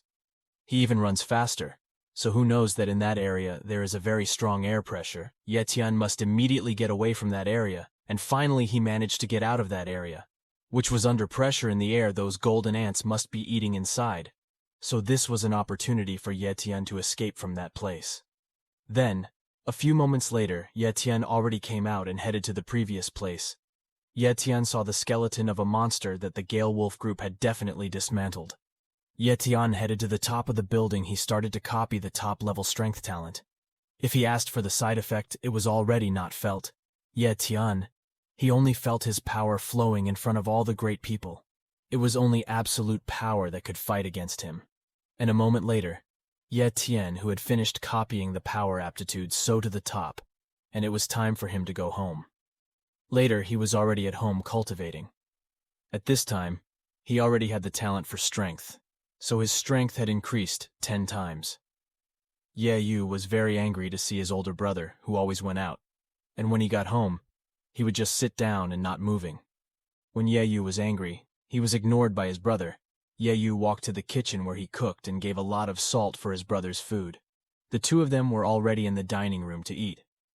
Just as he was about to eat, there was a bell ringing. Ye Tian immediately opened the door. It turned out to be a Gale Wolf. He was carrying a large bag of loot. He was operated on beforehand. Therein there was food. Gale Wolf ate too, and he ate it very voraciously. Ye Tian didn't even eat because he wasn't hungry. Ye Yu was confused and asked Gale Wolf, is the food not salty? Gale Wolf replied that if it's too bland, it should be salted. Ye Yu also failed to avenge his brother. After eating, Ye Tian and Gale Wolf chatting in the living room, Ye Tian asked Ye Tian, outside, and what was the plan to clean up the beasts? Because for the past few days, Ye Tian had not left the house and did not know any information. Circulating, he said that Iron Fang and Lahaibus suffered a heavy defeat. More than 50 elite warriors died, including the 3 great warriors who died at the location of the God Power End. After the first attack, there were other groups gathered, but they also failed to deal with it. In the end, Iron Fang was furious and sent a Grand Master to confront the lair of God Power. And then, Ye Tian was shocked. He didn't expect the original Grand Master trade to be available. Ye Tian received big news. He also asked if it was really equivalent to the result. After that, the wolf girl said goodbye to go home. She escorted Ye Yu and Ye Tian out. Came a person with an annoying face. He introduced himself as Deacon. From the Mo family, he sent a dinner invitation to the Mo family place for Ye Tian.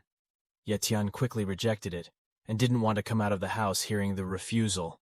The Deacon angrily raised his aura, still there trying to calm Deacon. Deacon approached Ye Tian and gave him a threat to accept the invitation or not want to regret it.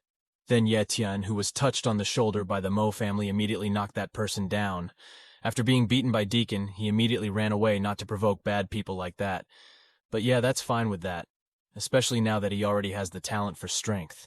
Then he tore up the invitation and angry, he will repay Ye Tian's treatment. And then, meanwhile, at the Mo family residence, there seemed to be 2 people inside the house waiting for something. Just then came the Deacon, who was in a rush and begged Mo Kangsheng for help. He was the head of the Mo family. He was currently at the elite warrior level. He was asked, "Didn't I ask you to invite someone not to kill him?" Deacon explained what exactly happened. He went there with the intention of inviting Ye Tian with all due respect, he said. But Ye Tian, after hearing the Mo family, immediately told him to leave. Deacon even said that Ye Tian beat him up and tore up the invitation, that, even though it was his own snake, Mo Kangsheng, enraged with arrogance, Ye Tian, who was there, coughed. Mo Kangsheng immediately came out of that place. He immediately gave medicine to Elder Mo, who was also his father, was still weak. After using his secret technique while escaping from God Power End, even though Mo Kangsheng said it would get better, Elder Mo already knew his own body. If he died, the Mo family would no longer have great warriors. That would be tantamount to a big disaster. Elder Mo was eager to get Ye Tian, who immediately went to the Mo family, because they couldn't invite him. Then arrest him, Mo Kangsheng said. If Ye Tian is an outsider, not from a big family, after catching him, Ye Tian will not necessarily want to work with Mo family. Then in eldest Mo's hands, there was a potion that was said to take away wisdom. He told it to Mo Kangsheng. Elder Mo gave him an order first. Give it to Ye Tian and take away his wisdom. After that, brainwash him and give him a false identity as a son. Bastard. Eldest Mo told Ye Tian he was from the Mo family and had to return to the clan. And yes, that was their plan. If that was successful, Elder Mo told his son to immediately do his job. Mo Kangsheng will send 10 family elders to caught Ye Tian. And the 10 people had already moved. One of them was also inside Ye Tian's house. His order was to catch Ye Yu and make Ye Tian surrender, while the others were ready to ambush outside. The people inside started looking for where Ye Tian was. He headed inside the room and saw that there was a target who was sleeping, with the order to do that person immediately. Caught the target, but he was shocked. When the blanket flew, the person immediately grabbed his neck. And then, but there was one hand that suffocated him. Ye Tian, who seemed to have been waiting for their arrival, he said, "I have been waiting for a long time. Why are you guys taking so long? Communication keeps on calling him. Has he caught Ye Tian? It is known that this person is the second eldest. Ye Tian keeps strangled him to death." He took the communication device and said something to the people outside, hearing a different sound.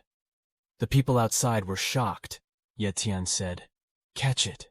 Well, he threw the body of the second elder body of the second oldest body out of the room, and other elders checked that the second eldest was dead. This person seemed to be Mo Xiaobei's father. He said if Ye Tian must have called for help, The person on the roof of Ye Tian's house felt someone there, but they couldn't see where the person was, and quickly Ye Tian had slashed one of the person's neck off. Knowing the ability of the person who killed his friend, they already knew that it must be Darian's caterpillar. Using speed talent, Ye Tian went straight to the another person and immediately killed him. Once again, Ye Tian went to another person and managed to finish him off. At that time, there was one elder who dared to go to Ye Tian and intended to finish him off, but Ye Tian who managed to dodge the attack. The leader couldn't keep up. Ye Tian's speed, and he could only resign himself to being killed. One blade continued his activities, while a fast research sword technique could kill 3 other people. The people watching them were confused. Exactly what happened, Ye Tian continued. He took to the highway and found the prey. Down there were 3 other people. One person ordered the 2 of them to attack Ye Tian, who had already revealed his form. The 2 people went straight to Ye Tian with their bare hands. Then, Ye Tian put away his weapon, returned. He decided to use his own 2 fists, and of course with his talent the 2 elite warriors' punches could be blocked by Ye Tian, even making both of them bounce away. Whether what happened to those 2 people, whether they died or not, Ye Tian went straight to one person who fell down in fear that was confirmed. He was his father's Moan. He was very surprised by Ye Tian's strength that could easily beat his friends. Ye Tian to speak. Then Ye Tian said something. Let me tell you one secret of your son Mo Xiaobei. I also killed him. He who knew his life was on the edge was not angry with that. Ye Tian wants it to be his, as long as you don't kill me. Ye Tian prepared his strength talent. Sorry, but I like to kill my enemies just in case there are no additional troubles. Ye Tian slammed Mo in head and definitely died. So who managed to finish off all the elders Mo Kongsheng sent? Ye Tian slaughtered the 10 Mo family elders Mo Kongsheng sent. They originally wanted to make Ye Tian a slave, but they underestimated Ye too much. Tian and ended up losing the oldest 10. After that, Ye Tian swore, whoever disturbs his family, they must die. Ye Tian, who took Moen's robe and immediately put it on, using Ye Tian's speed talent to go somewhere. Looks at Mo's residence. Elder Mo keeps coughing. He waits for his children who for some reason hasn't returned yet. Chang Seng reassured him. At the cost of making sure that at this time the 10 elders are working together, it can definitely be resolved. Yes, that's done. When that time, Ye Tian's ancient sword appeared, which immediately slid into the room. Then Elder Mo saw the sword, and jumped to avoid it. He escaped sudden death with emotion. He asked, who is the person who dared to disturb the Mo family? The sword that stuck in the ground started to vibrate. The sword flew towards its owner. You guys send people to kill me, but you guys are still asking, who am I? That's not funny. Ye Tian has appeared giving his best smile to ridicule Mo Elder's failed plan. Mo Kangsheng asks something stupid. He instead asks, why is Ye Tian here? And where are the previous 10 great elders? Don't worry, you guys will meet them soon. Of course in hell, Mo Kangsheng couldn't believe what he heard just now, because he believed that the 10 elders would succeed. Ye Tian didn't want to stay there too long. He immediately ran at full speed, brandished his sword towards the chattering Mo Kangsheng couldn't avoid it, and immediately got a strong language, and it seemed that one slash didn't bring him to meet the 10 elders in hell. Your laughter came to his son. He was very angry to see his son was killed. He even cried. He also used his secret technique. Ye Tian said he had seen your leader's secret technique that he used to escape from God power. And Elder Mo was very angry because Ye Tian had killed his son. He released all her power to avenge her son's death. Then, his entire body was surrounded by an electric aura. Eldest Mo advanced swiftly towards Ye Tian. Ye Tian was shocked by Elder Mo's speed. He couldn't respond to that speed and got him one punch to the face. Another punch was already directed. Elder Mo pushed Ye Tian through the wall there. Ye Tian, who quickly returned to his position to walk over to Ye Tian, he met will kill Ye Tian here, and turn his body to ashes. And even that still couldn't shake off his anger. Hearing a loud noise from there made all the warriors of the Mo family appear, and surrounded Ye Tian. Ye Tian was still confident. He said to the head of the Mo family, even the head of the family has already been killed. Don't you guys realize that there is wrong? The Mo family was just a bunch of trash, ordering his men to kill Ye Tian. Even so, Ye Tian went first. He had arrived at the front using one kill, eradicating several insects in front of him. Then Elder Mo was surprised to see how Ye Tian had easily slaughtered many of his warriors. He already knew that Ye Tian had strength on the same level as a great warrior. After Ye Tian cleaned up the trash, he headed to Elder Mo. He wanted to know how long Elder Mo's secret technique would last. He couldn't stand Ye Tian, who kept messing up his life. He took out his big sword. The two full-powered swords clashed against each other. A warrior grade-level person in the Mo family, and that was extraordinary. Then the bearded old man called him young master and asked, should they check it out? He said, don't be in a hurry. He opened his hood and it was obvious from the look on his face. Wanted to see that fight. Then on the other hand, Ye Tian, who was currently resisting the attack from Elder Mo, both attacks were repelled. Elder Mo took the initiative to attack Ye Tian, but his attack was easily parried. Then Ye Tian said how long he wanted his quick and powerful attack to be held back. He saw your leader, who was slightly off guard, took the opportunity. Ye Tian gave a powerful slash which hit Elder Mo's body. Elder Mo did manage to defend, but he also coughed up blood. Hence no want to continue to be suppressed. Elder Mo raised his sword, trying to attack Ye Tian, who was still crouching. His powerful attack had fallen. Ye Tian quickly jumped back, avoiding Elder Mo's attack. Ye Tian, who was really strong and very agile, he wanted to know that this fight continued. He would exhaust his strength, so he planned to escape, because there was still some time before his secret technique ran out, and in that time he wanted to go to the Lin family, ask for help, keep attacking old man, or don't tell me you can't take it anymore. Ye Tian, who continued, taunted Elder Mo with his best smile. But your old man took out a grenade. He smiled slyly, while throwing the smoke grenade to the middle. So those who were surprised by what Elder Mo did, he knew. If Elder Mo wanted to run away, Elder Mo already ran away, while the technique, the secret, he can still use. Ye Tian wouldn't allow that. He used his talent for speed to catch up to Elder Mo, knowing Ye Tian, who didn't attack to chase after him, started to panic. Ye Tian caught up with him. He asked, where do you think you are going? Knowing that Ye Tian has top-level talent for speed, even though his aptitude for speed is still low-level. Changing his direction, hoping to escape, he flies in the opposite direction. But Ye Tian is still calm, because he is confident. If you play catch-up with Elder Mo, you are already on the run, feeling that your strength is gone, meaning that the secret technique had run out. He fell helplessly to the ground. His body returned to its original state of pain everywhere and was already limping just to be able to stand up. Ye Tian came. It's time to end all this, Mo. Family, please, reunion in hell like most Mo family. If you are about to die, try to beg first. Likewise with his elders. He also begged Ye Tian, calling Ye Tian the young master. He even promised to give away all the treasures of the Mo family.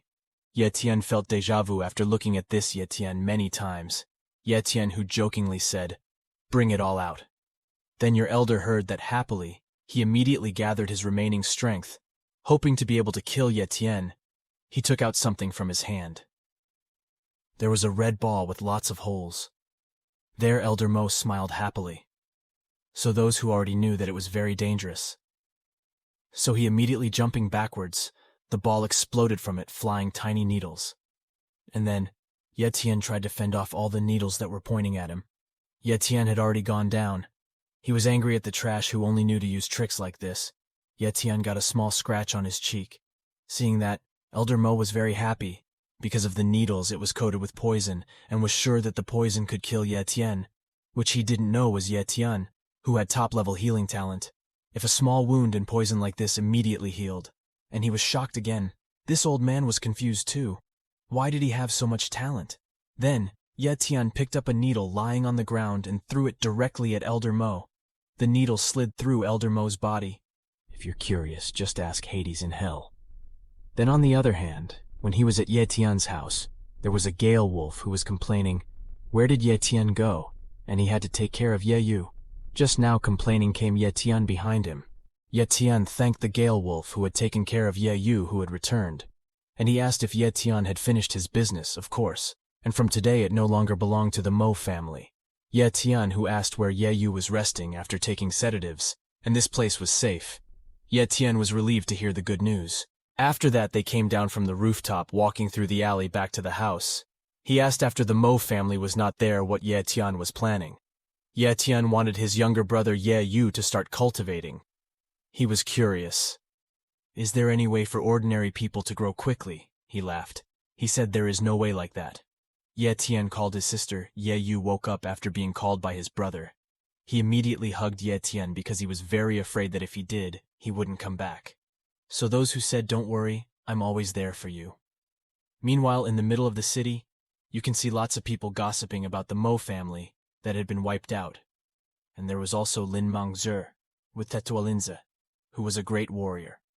And there were also Yu Ling and Xiao Yu. Later, Lin Minzi saw Elder Mo's corpse lying on the ground, and he took the Iron Park treasure from the Mo family. They knew that this treasure was very powerful. From the witnesses who survived, there was only one person who killed him. At least his strength was at the level of great peak warrior. They thought that the culprit was not from Lin Heis. Lindsay thought that this was Iron Feng's best act to show his strength. He had sent spies when he found out that Iron Feng wants to establish a trade route.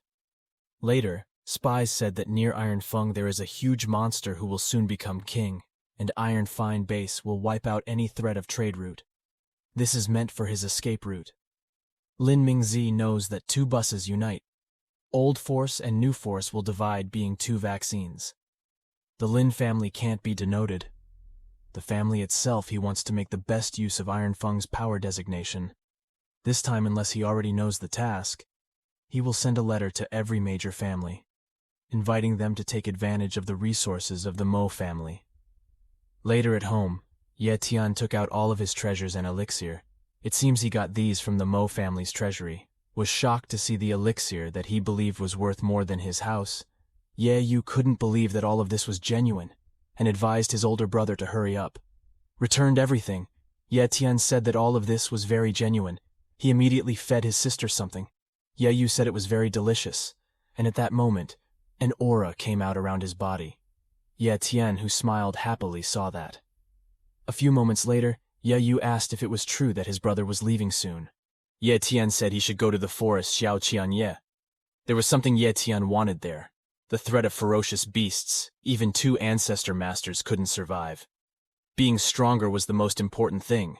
Ye Tian, who strongly agreed, he had already packed up and put on his coat, preparing to immediately go to the forest. This elder brother had just come home and now was about to leave again. Ye Yu asked his older brother not to go, but Ye Tian calmed him down. He told Ye Yu to learn basic bodybuilding techniques, and Ye Yu had to eat the potion. Ye Yu understood and asked his brother to be careful. He would wait for him at home. Ye Tian asked the Gale Wolf to take care of Ye Yu. Of course, he already considered Ye's sister Tian Yang as his own brother. Then, at that moment, they heard a noise. From the motorbike there was one person riding his motorbike and followed by cars behind him, seeing the symbol of the Iron fan base. Those who didn't expect that there were quite a lot of people from the Sun family. His name was Sun Feng, who he said one of the four geniuses of the younger generation. Iron Feng base, elite level intermediate warrior. They passed Ye Tian swiftly. Ye Tian saw Sun Feng's status as having mid-level cultivation talent, and Ye Tian's novice-level swordsmanship that praised Sun Feng's talent was quite high. After they passed, Ye Yu complained because the fumes from their vehicle made him cough. The arrival of Iron Feng best made Ye Tian feel bad. He told Ye Yu to go home soon. He would leave soon. Surprised to hear that from his brother, Ye Tian, who immediately used speed talent to leave immediately. Ye Yu prayed for his brother that he would be okay. Xiao Qian Yedet there was very quiet. The trees there were dry. Ye Tian saw that there were traces of the Black World Panther. Then his goal was to find the beast to increase his speed talent. Ye Tian felt a strong surge of energy. He was sure that there was a beast that was fighting. Ye Tian quickly headed there, until there was a gold dragon leopard, which was even more powerful than his flock. Fight with one big gorilla. So those who know the speed talent of this golden leopard must be top level, and the enemy is a gorilla that is already on par with the great peak warrior, while the golden leopard is still on par with the middle level, and it will definitely be difficult to beat the gorilla. The gorilla is trying to punch the two leopards just dodged it. Ye Tian was thinking how to copy their talent of speed. Then at that time a cute animal paw approached and licked Ye Tian's shoes. Ye Tian was surprised to see such a cute golden cat. So he asked why he was here, and didn't expect that the cat could be telepathic.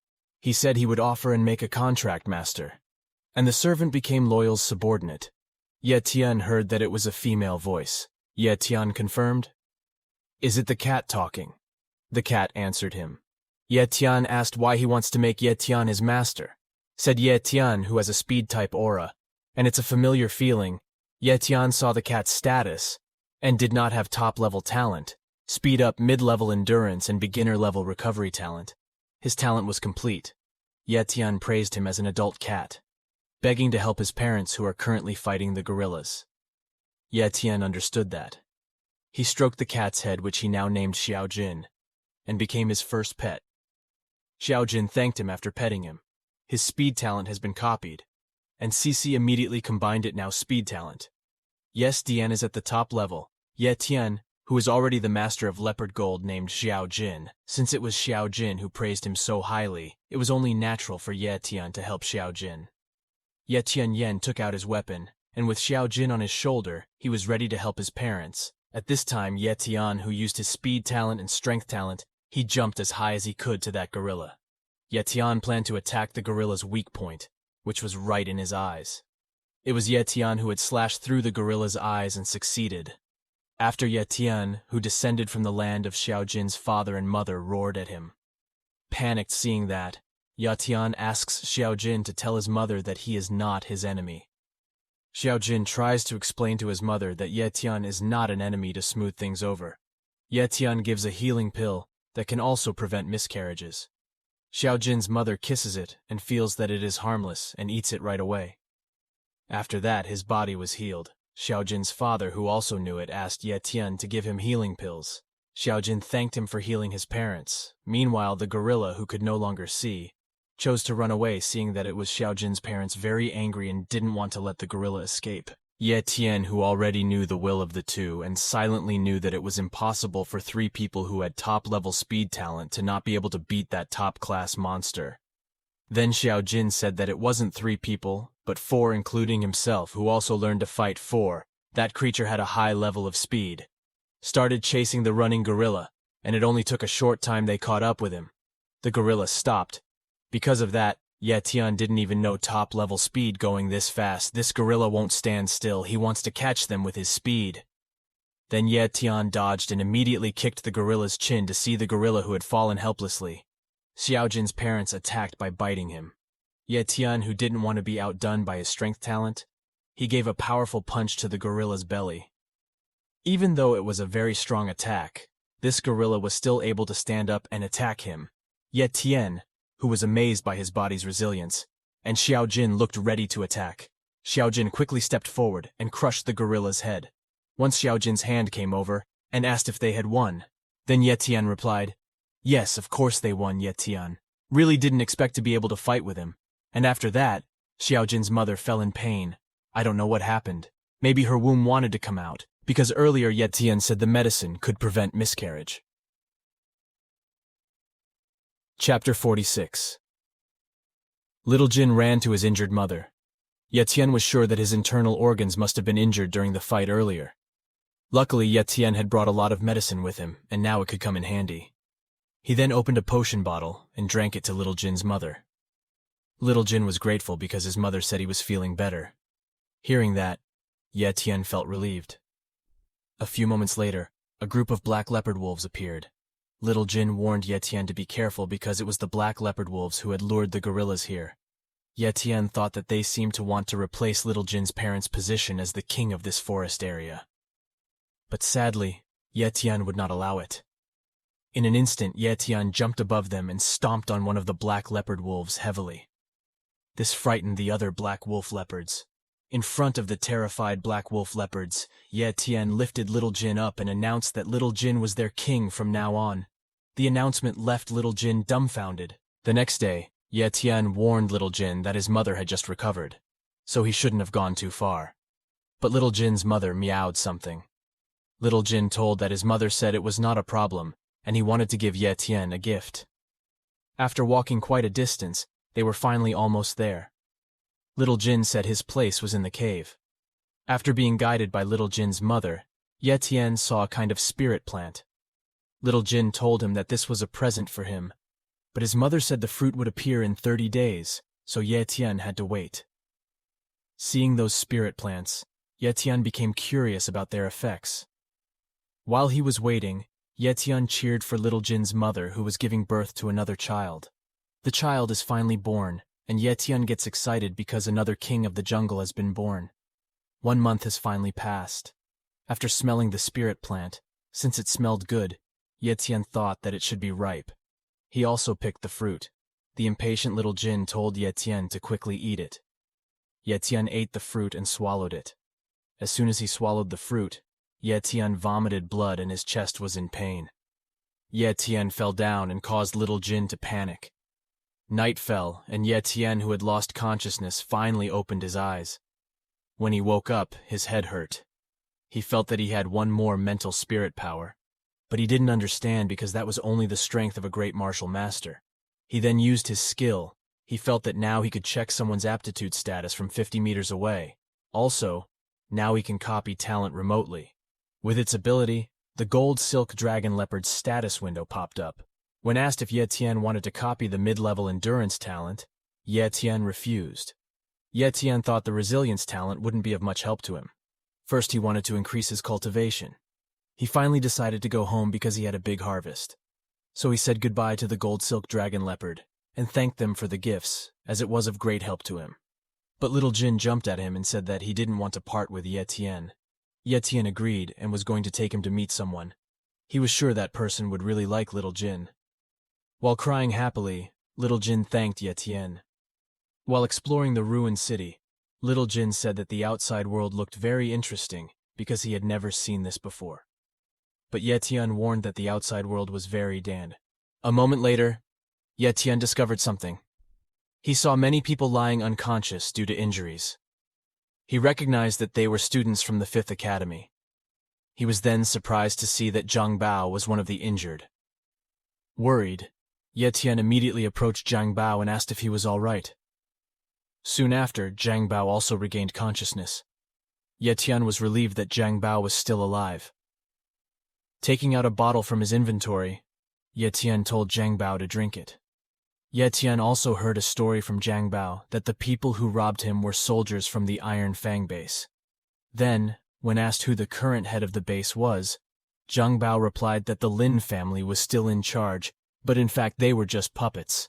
As Ye Tian expected, they had successfully taken over. Elsewhere, Ye Yu is practicing kendo sparring with the Gale Wolf captain. With a powerful swing, the Gale Wolf captain shattered Ye Yu's kendo sword. Ye Yu was disappointed because if again. But the Gale Wolf captain praised that Ye Yu finished enough and said that he had talent. Receiving the praise, Ye Yu said that it was because the Gale Wolf captain had taught him well. Suddenly there was the sound of people clapping. Upon seeing the source of the applause, Ye Yu saw Ye Tian watching him. Ye Yu immediately looked happy to see his brother and rushed to hug him. From Ye Tian's shoulder, little Jin showed himself. Ye Yu thought that it was a kitten and asked what it was called. Ye Tian replied that his name was Little Jin. Ye Yu then grabbed Little Jin and brought him to play to the astonishment of Ye Tian. Witnessing that, the Gale Wolf captain laughed and said that he bet that Ye Tian didn't expect Ye Yu to choose his pet over him. Hearing that, Ye Tian greeted the Gale Wolf captain. He was grateful for the hard work of the Gale Wolf captain. Thanks to that, Ye Yu is now a martial disciple. Then they exited the building and talked about the Iron Fang base attacking them. A worried Ye Tian asked what was going on at home. Captain Gale Wolf assured Ye Tian that this place had always been safe. He told that after Ye Tian left, a woman called Xiao Yu came to give something. He said that the people of Iron Fang base would never dare to bother them after seeing this. Seeing that, Ye Tian realized that it was a martial pavilion token. Ye Tian also sighed and thought that this thing was really like him. The Gale Wolf captain later said there was nothing to guarantee the usefulness of this, but that person called Sun Feng kept coming to challenge Ye Tian to a death match. Hearing that name, Ye Tian remembered the name because he checked his talent at the city gate. Captain Gale Wolf then told him that Sun Feng was known as one of the 4 great geniuses of the Iron Fang base. After entering the city, he continuously searched for elite martial warriors for him to challenge. So far, he has never lost once. Because of that, the Gale Wolf captain warned Ye Tian to handle it with care, because Sun Feng was not someone he could trust. Since Ye Tian didn't react, the Gale Wolf captain asked if Ye Tian was listening to him. However, Ye Tian was currently very excited, because he found this very interesting. Not far from Ye Tian, Sun Feng was riding his motorcycle at a fast pace. He then did a wheelie and stopped right in front of Ye Tian. Sun Feng also asked if he was really Ye Tian. Ye Tian replied that it was true. Sun Feng then said there was something Ye Tian should know. Tomorrow morning at 10 a.m., he ordered Ye Tian to come to fight in Manhwa Square. The bet was a bronze rank sword technique book. He then asked whether Ye Tian dared to go there or not. After checking Sun Feng's status window, Ye Tian replied of course. He accepted the challenge. While accepting the challenge, Ye Tian copied Sun Feng's middle cultivation talent. Then, Sun Feng said he would wait for Ye Tian's arrival, then left on his motorcycle. Witnessing the exchange, the Gale Wolf captain said that Ye Tian was too careless. Sun Feng had unfathomable combat abilities. Compared to Ye Tian's current combat ability, the Gale Wolf captain was certain that Ye Tian would definitely be defeated. But Ye Tian was sure that would not happen. Night has come. Ye Tian was currently checking his status window. He had already reached mid-level cultivation, so today he would try to accumulate more. When asked to copy middle-level cultivation, Ye Tian said, yes. Now Ye Tian's cultivation has reached a high level. After that, Ye Tian walked out onto the balcony. Since tomorrow was the fight, Ye Tian was really looking forward to it. The next day at Manhwa Square, many people had gathered. Beside the Sinshu Merit Monument, Little Jin was sitting waiting. People were talking about Ye Tian being an idiot for daring to challenge Sun Feng. They were curious as to why Sun Feng had asked to fight Ye Tian. They thought it looked like not only would Sun Feng's enemy be out of luck, but the Linshu Merit Monument would also be destroyed. They said that Sun Feng always took advantage of every opportunity. After winning the battle, the Merit Family Monument would definitely be destroyed, and Sun Feng would definitely aim to do that. Among the gathered people, Xiao Yu asked Yue Ling if Ye Tian would be coming. He was worried about her. However, Yue Ling convinced Xiao Yu not to worry. Yue Ling believed, even if Ye Tian couldn't defeat Sun Feng, he could protect himself. Not only were Yue Ling and Xiao Yu here, Ye Yu, who also came, was wondering why so many people were watching. Captain Gale Wolf answered that every time Sun Feng fought, he always made a scene. He wanted these people to be affected. Out of worry, asked why they didn't just go home, because there was no need to fight such a dangerous battle. Ye Tian stroked Ye Yu's head and assured him not to worry. It then jumped and landed in front of Sun Feng. People were wondering if he would fight Sun Feng.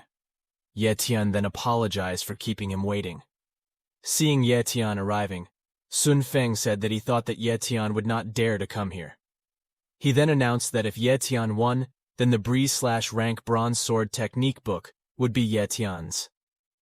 Ye Tian took out the shadow sword technique book and threw it at the book that Sun Feng was displaying.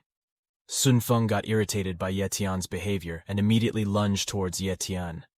Witnessing that, Ye Yu asked his brother to be careful, but Ye Tian's expression didn't look worried at all. Seeing Sun Feng rushing towards him, Ye Tian only shifted his footing slightly to avoid Sun Feng's sword slash. Sun Feng was surprised to see Ye Tian's speed. With his fist, Ye Tian then punched Sun Feng in the stomach, causing his ribs to crack. The people watching were stunned to see Ye Tian with one punch knocking Sun Feng away. Ye Tian also asked who the loser was now. Thinking that Ye Tian was quite good, Sun Feng said that he had to be serious too. He then took a stance and launched a breeze slash attack. In the face of that many flying slashes, Ye Tian was able to avoid all of them. Sun Feng was surprised to see Ye Tian was able to dodge his breeze slash. After dodging Sun Feng's breeze slash, Ye Tian said that he had waited long enough for Sun Feng to use it. Sun Feng was surprised that Ye Tian didn't fight back just to see his sword technique. Ye Tian also laughed because he didn't see Sun Feng as an opponent at all, because he didn't deserve it. He just wanted to see his sword technique. Sun Feng grew irritated at being belittled and jumped high to attack Ye Tian, but Ye Tian smashed Sun Feng's sword until it broke. He then grabbed Sun Feng's face and slammed him to the ground. The people were dumbfounded watching Sun Feng being defeated so easily. Ye Tian said that this is very boring. Xiao Yu was excited because Ye Tian was truly strong. Yue Ling also determined in her heart that Ye Tian would soon become a part of the martial pavilion. After that, Ye Tian lifted the table and picked up the fallen breeze slash technique book. Ye Yu approached Ye Tian and asked Ye Tian to teach him when they returned home because he wanted to be strong too. As Ye Tian was walking home, Lin Mingzi was staring at them. Ye Tian had won the match, but the Lin family couldn't do anything, because the Li family had lost, because the Lin Shi Merit Monument was destroyed. When asked by Lin Ze, Lin Mingzi ordered him to go secretly protect Ye Tian's sister.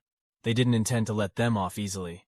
After reading the Breeze/technique book, Ye Tian didn't expect that this technique could increase attack 6 times.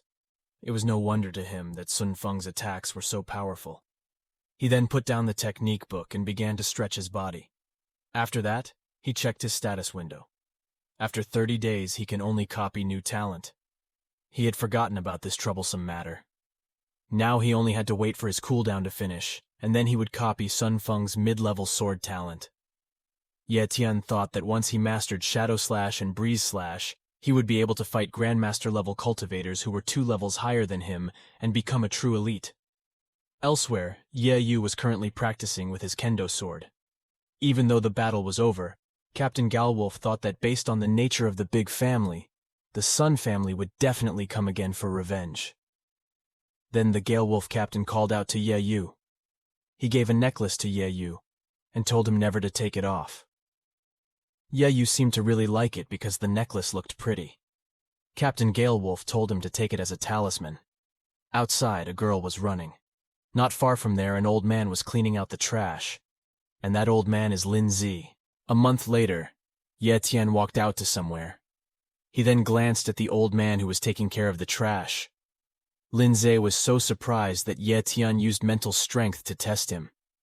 He didn't understand how Ye Tian could have mental strength, even though only great warriors could use it. Ye Tian thought the Lin family was really rich for sending great warriors to guard it. Ye Tian then visited the warrior market. It's been a month, and the Galewolf captain found out some details about the Sun family. To ensure that the pure blood of the Sun family's sword talent wasn't corrupted, if a child was born with dementia or a disability, then they would secretly kill him. Ye Tian thought that the family was really crazy.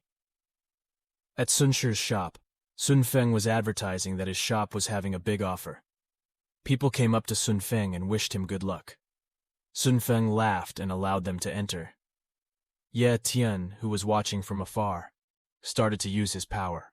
With his sinister smile, Ye Tian said let him also congratulate him by sending him to hell. On Kunshi Yan, there is an abandoned mental hospital. Rumor has it that there is an evil spirit living here. Many spirit seekers came to find out, but none of them came back. And tonight, there are 3 uninvited guests coming. The 3 uninvited guests were a yin-yang master from the Fa Qing faction named Pu Zhishun, a housewife named Lin Xiaoying, and an ordinary high school student, Jiang Chunfeng. Seeing Jiang Chunfeng's behavior, Pu Zhishun said that he looked relaxed. While munching on his instant noodles, Jiang Chunfeng said of course, because he wouldn't be here if he was scared. Without further ado, Pu Zhishun said that this mission was at the purple level, so he asked others for their opinion. But with a disinterested look on his face, Jiang Chunfeng said that he was too lazy for that, but he had taken on many important cases and never failed. Hearing that made Pu Zhishun furious, because he thought the case he received earlier could not be compared to the current case, and ordered him to stop eating. Jiang Chunfeng flatly said that he felt hurt by his harsh words. Pu Zhishun became even angrier, thinking that because Jiang Chunfeng was incapable, Pu Zhishun suggested waiting for the association to exchange for a more capable person. But Lin Xiaoying would not accept that because her son had disappeared for 2 days, and not a single person from the association dared to accept this mission. And now Lin Xiaoying found people willing to help, but Pu Zhishun wanted her to exchange them. Seeing Pu Zhishun being scolded, Jiang Chunfeng also felt satisfied. Lin Xiaoying felt sad because Pu Zhishun, a famous exorcist, was not willing to help her. This made Pu Zhishun feel gloomy. as he felt that his abilities would not be sufficient for this mission. Lin Xiaoying was starting to feel hopeless because no one wanted to help her. But Jiang Chunfeng came up to her and grabbed her shoulder. With a confident look, Jiang Chunfeng asked Lin Xiaoying to trust him and invited her to enter. Hearing that made Lin Xiaoying remember the time when her son said goodbye to go to the courage test. With her tears flowing, Lin Xiaoying thanked Jiang Chunfeng. Since Jiang Chunfeng was intending to enter, Pu Zhishun asked where Jiang Chunfeng's magic equipment was. But Jiang Chunfeng said that he had never used it to make Pu Zhishun even more anxious. Seeing Jiang Chunfeng, who entered the hospital with Lin Xiaoying, Pu Zhishun thought that Pu Zhishun must be joking. After entering the hospital, Lin Xiaoying felt that this place was very cold. Seeing Pu Zhishun coming in, Jiang Chunfeng asked what he was doing here, even though he didn't want to interfere. He also replied that he was at least a high-ranking exorcist, so he couldn't let unlicensed people ruin their association's reputation. Jiang Chunfeng gets annoyed that Pu Zhishun is meddling in his affairs, but Pu Zhishun assures him that he will not take his share of the prize. It's just that he has one request, which is to follow all his orders in this mission. Hearing that, Lin Xiaoying asked if she was willing to help him. Pu Zhishun then apologized for accepting this mission on his own. Because he knew of his own ability, he was afraid that he would disappear. But he didn't wish to let this unreliable man die and take Lin Xiaoying with him. He even admits that his heart is pounding fast now. Hearing that made Jiang Chunfeng think that Pu Zhishun was just a coward. Pu Zhishun then said that he just remembered. If they wanted to find the child, they didn't need to awaken the evil spirit. Lin Xiaoying wasn't sure what Pu Zhishun meant. Pu Zhishun had searched a lot for information about Kun Shi Yan. According to him, over the decades, many people claimed to have seen all kinds of ghosts here, but most people can safely retreat. With the exception of that room, those who approach or try to open it will not return. Hearing that made Lin Xiaoying wonder what if her son didn't go there. Pu Zhishun stood up and replied that her son might be trapped here. If so, then Pu Zhishun could try using his magic equipment, the immortal binder, to summon him. After sticking an amulet on the door, they entered the dean's room, which was on the first floor. As he had pasted a sedative charm on the door, Pu Zhishun said that Lin Xiaoying could now summon her son now, because Pu Zhishun's voice would be transferred to the spiritual world with the sound of the bell. Hearing Pu Zhishun's explanation made Jiang Chunfeng think that this was a dishonest method. As per his request, Lin Xiaoying started calling her son, but there was no reply. Not long after, suddenly the door they were using was forcefully closed, making Lin Xiaoying scream in fear. Pu Zhishun tried to calm Lin Xiaoying and asked her not to panic, since it seemed that the first door closing on its own wasn't a false rumor. Pu Zhishun, who was trembling in fear, suggested that they leave immediately, since the owner of this place didn't welcome them. Pu Zhishun also tried to get out of this room, but while trying to open the door, Pu Zhishun realized that they were currently locked up. Lin Xiaoying was starting to get scared again. Pu Zhishun asked Lin Xiaoying not to panic and asked the others to see if there was a lock on the drawer. But suddenly he saw a shoe sole approaching him. The door was forced open because it was kicked. After kicking open the door, Jiang Chunfeng turned the door over and saw that the talisman on the door had been torn apart. They were now sure that this evil spirit did not want to be appeased. Soon there was the sound of footsteps. On the ceiling was a running child that made Lin Xiaoying unable to believe her own eyes. Convinced that the child was her son, the extremely worried Lin Xiaoying tried to chase after him. But Jiang Chunfeng stopped him. Lin Xiuying begs him to let her go, but Jiang Chunfeng tells her to calm down because the one just now wasn't her son. Lin Xiuying didn't believe it either, and was sure that she recognized his clothes. Pu Zhishun also asked Lin Xiuying to be careful. He was sure that this was an evil spirit's trap. If she left, then she wouldn't be able to come back. Lin Xiuying still insisted that it was just nonsense, until Pu Zhishun asked if Lin Xiuying had ever seen a child running upside down. Finally, Lin Xiuying began to calm herself down. After letting go of Lin Xiuying's hand, Jiang Chunfeng reminded that the client had to listen to the exorcist rules while the mission was being carried out. So he hoped that Lin Xiuying would comply with the contract.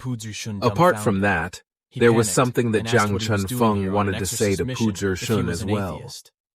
He felt that the evil spirit didn't want him to calm down because his plan didn't work. Pu Zhishun didn't want to admit it, but he knew that Jiang Chunfeng was right. Lin Xiuying's son might not just disappear. Because of that, Jiang Chunfeng said that he would change plans in this exorcist mission. While raising his fist, Jiang Chunfeng said that he would face him head-on and crush him to a pulp. Hearing Jiang Chunfeng's words, Pu Zhishun asked what joke he was telling, because Kun Shiyan was a case that had not been solved for decades. He also asked if Jiang Chunfeng was not afraid. In the face of that question, Jiang Chunfeng laughed to annoy Pu Zhishun. Jiang Chunfeng then said that he wasn't laughing at him. He also told that when he was 11 years old, a supernatural incident occurred which resulted in his entire family dying, except for him. Since then, strange things have happened in his body. The strange signs of the supernatural occurring did not frighten Jiang Chunfeng. By instinct, Jiang Chunfeng didn't believe in the supernatural and became a complete atheist. Hearing that story made Pu Zhishun dumbfounded. He panicked and asked what he was doing here on an exorcist mission if he was an atheist. But Jiang Chunfeng didn't answer his question and said that he would tell him the details later. Then, seeing Jiang Chunfeng walking away, Pu Zhishun asked him where he wanted to go. Just like he said before, Jiang Chunfeng wanted to find their old nest and solve the problem head-on. He finally asked to go destroy room number 402.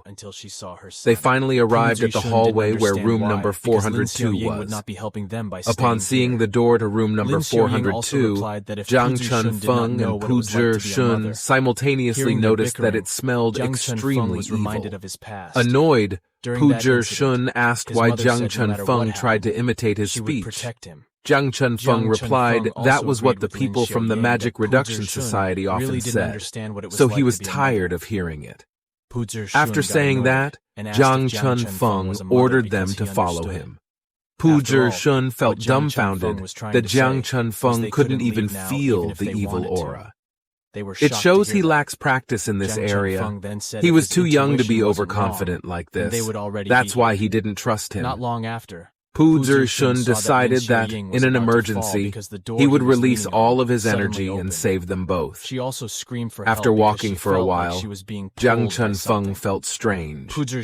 He also told them to look around and said that they had walked for quite a while, but room 402 was still far away. Pu Zhishun was also aware of a roadblock. He said that an evil spirit was blocking them and asked them to back off. However, seeing their retreat, Lin Xiuying was frightened because the direction they came from also disappeared. Now they can't go forward and they can't go back either. The stress finally made her limp. Lin Xiuying then asked if they could save her son. Pu Zhishun also answered that he honestly felt that he had to get Lin Xiuying out of this place first. But Lin Xiuying insisted that she would not go anywhere until she saw her son. Pu Zhishun didn't understand why, because Lin Xiuying would not be helping them by staying here. Lin Xiuying also replied that if Pu Zhishun did not know what it was like to be a mother,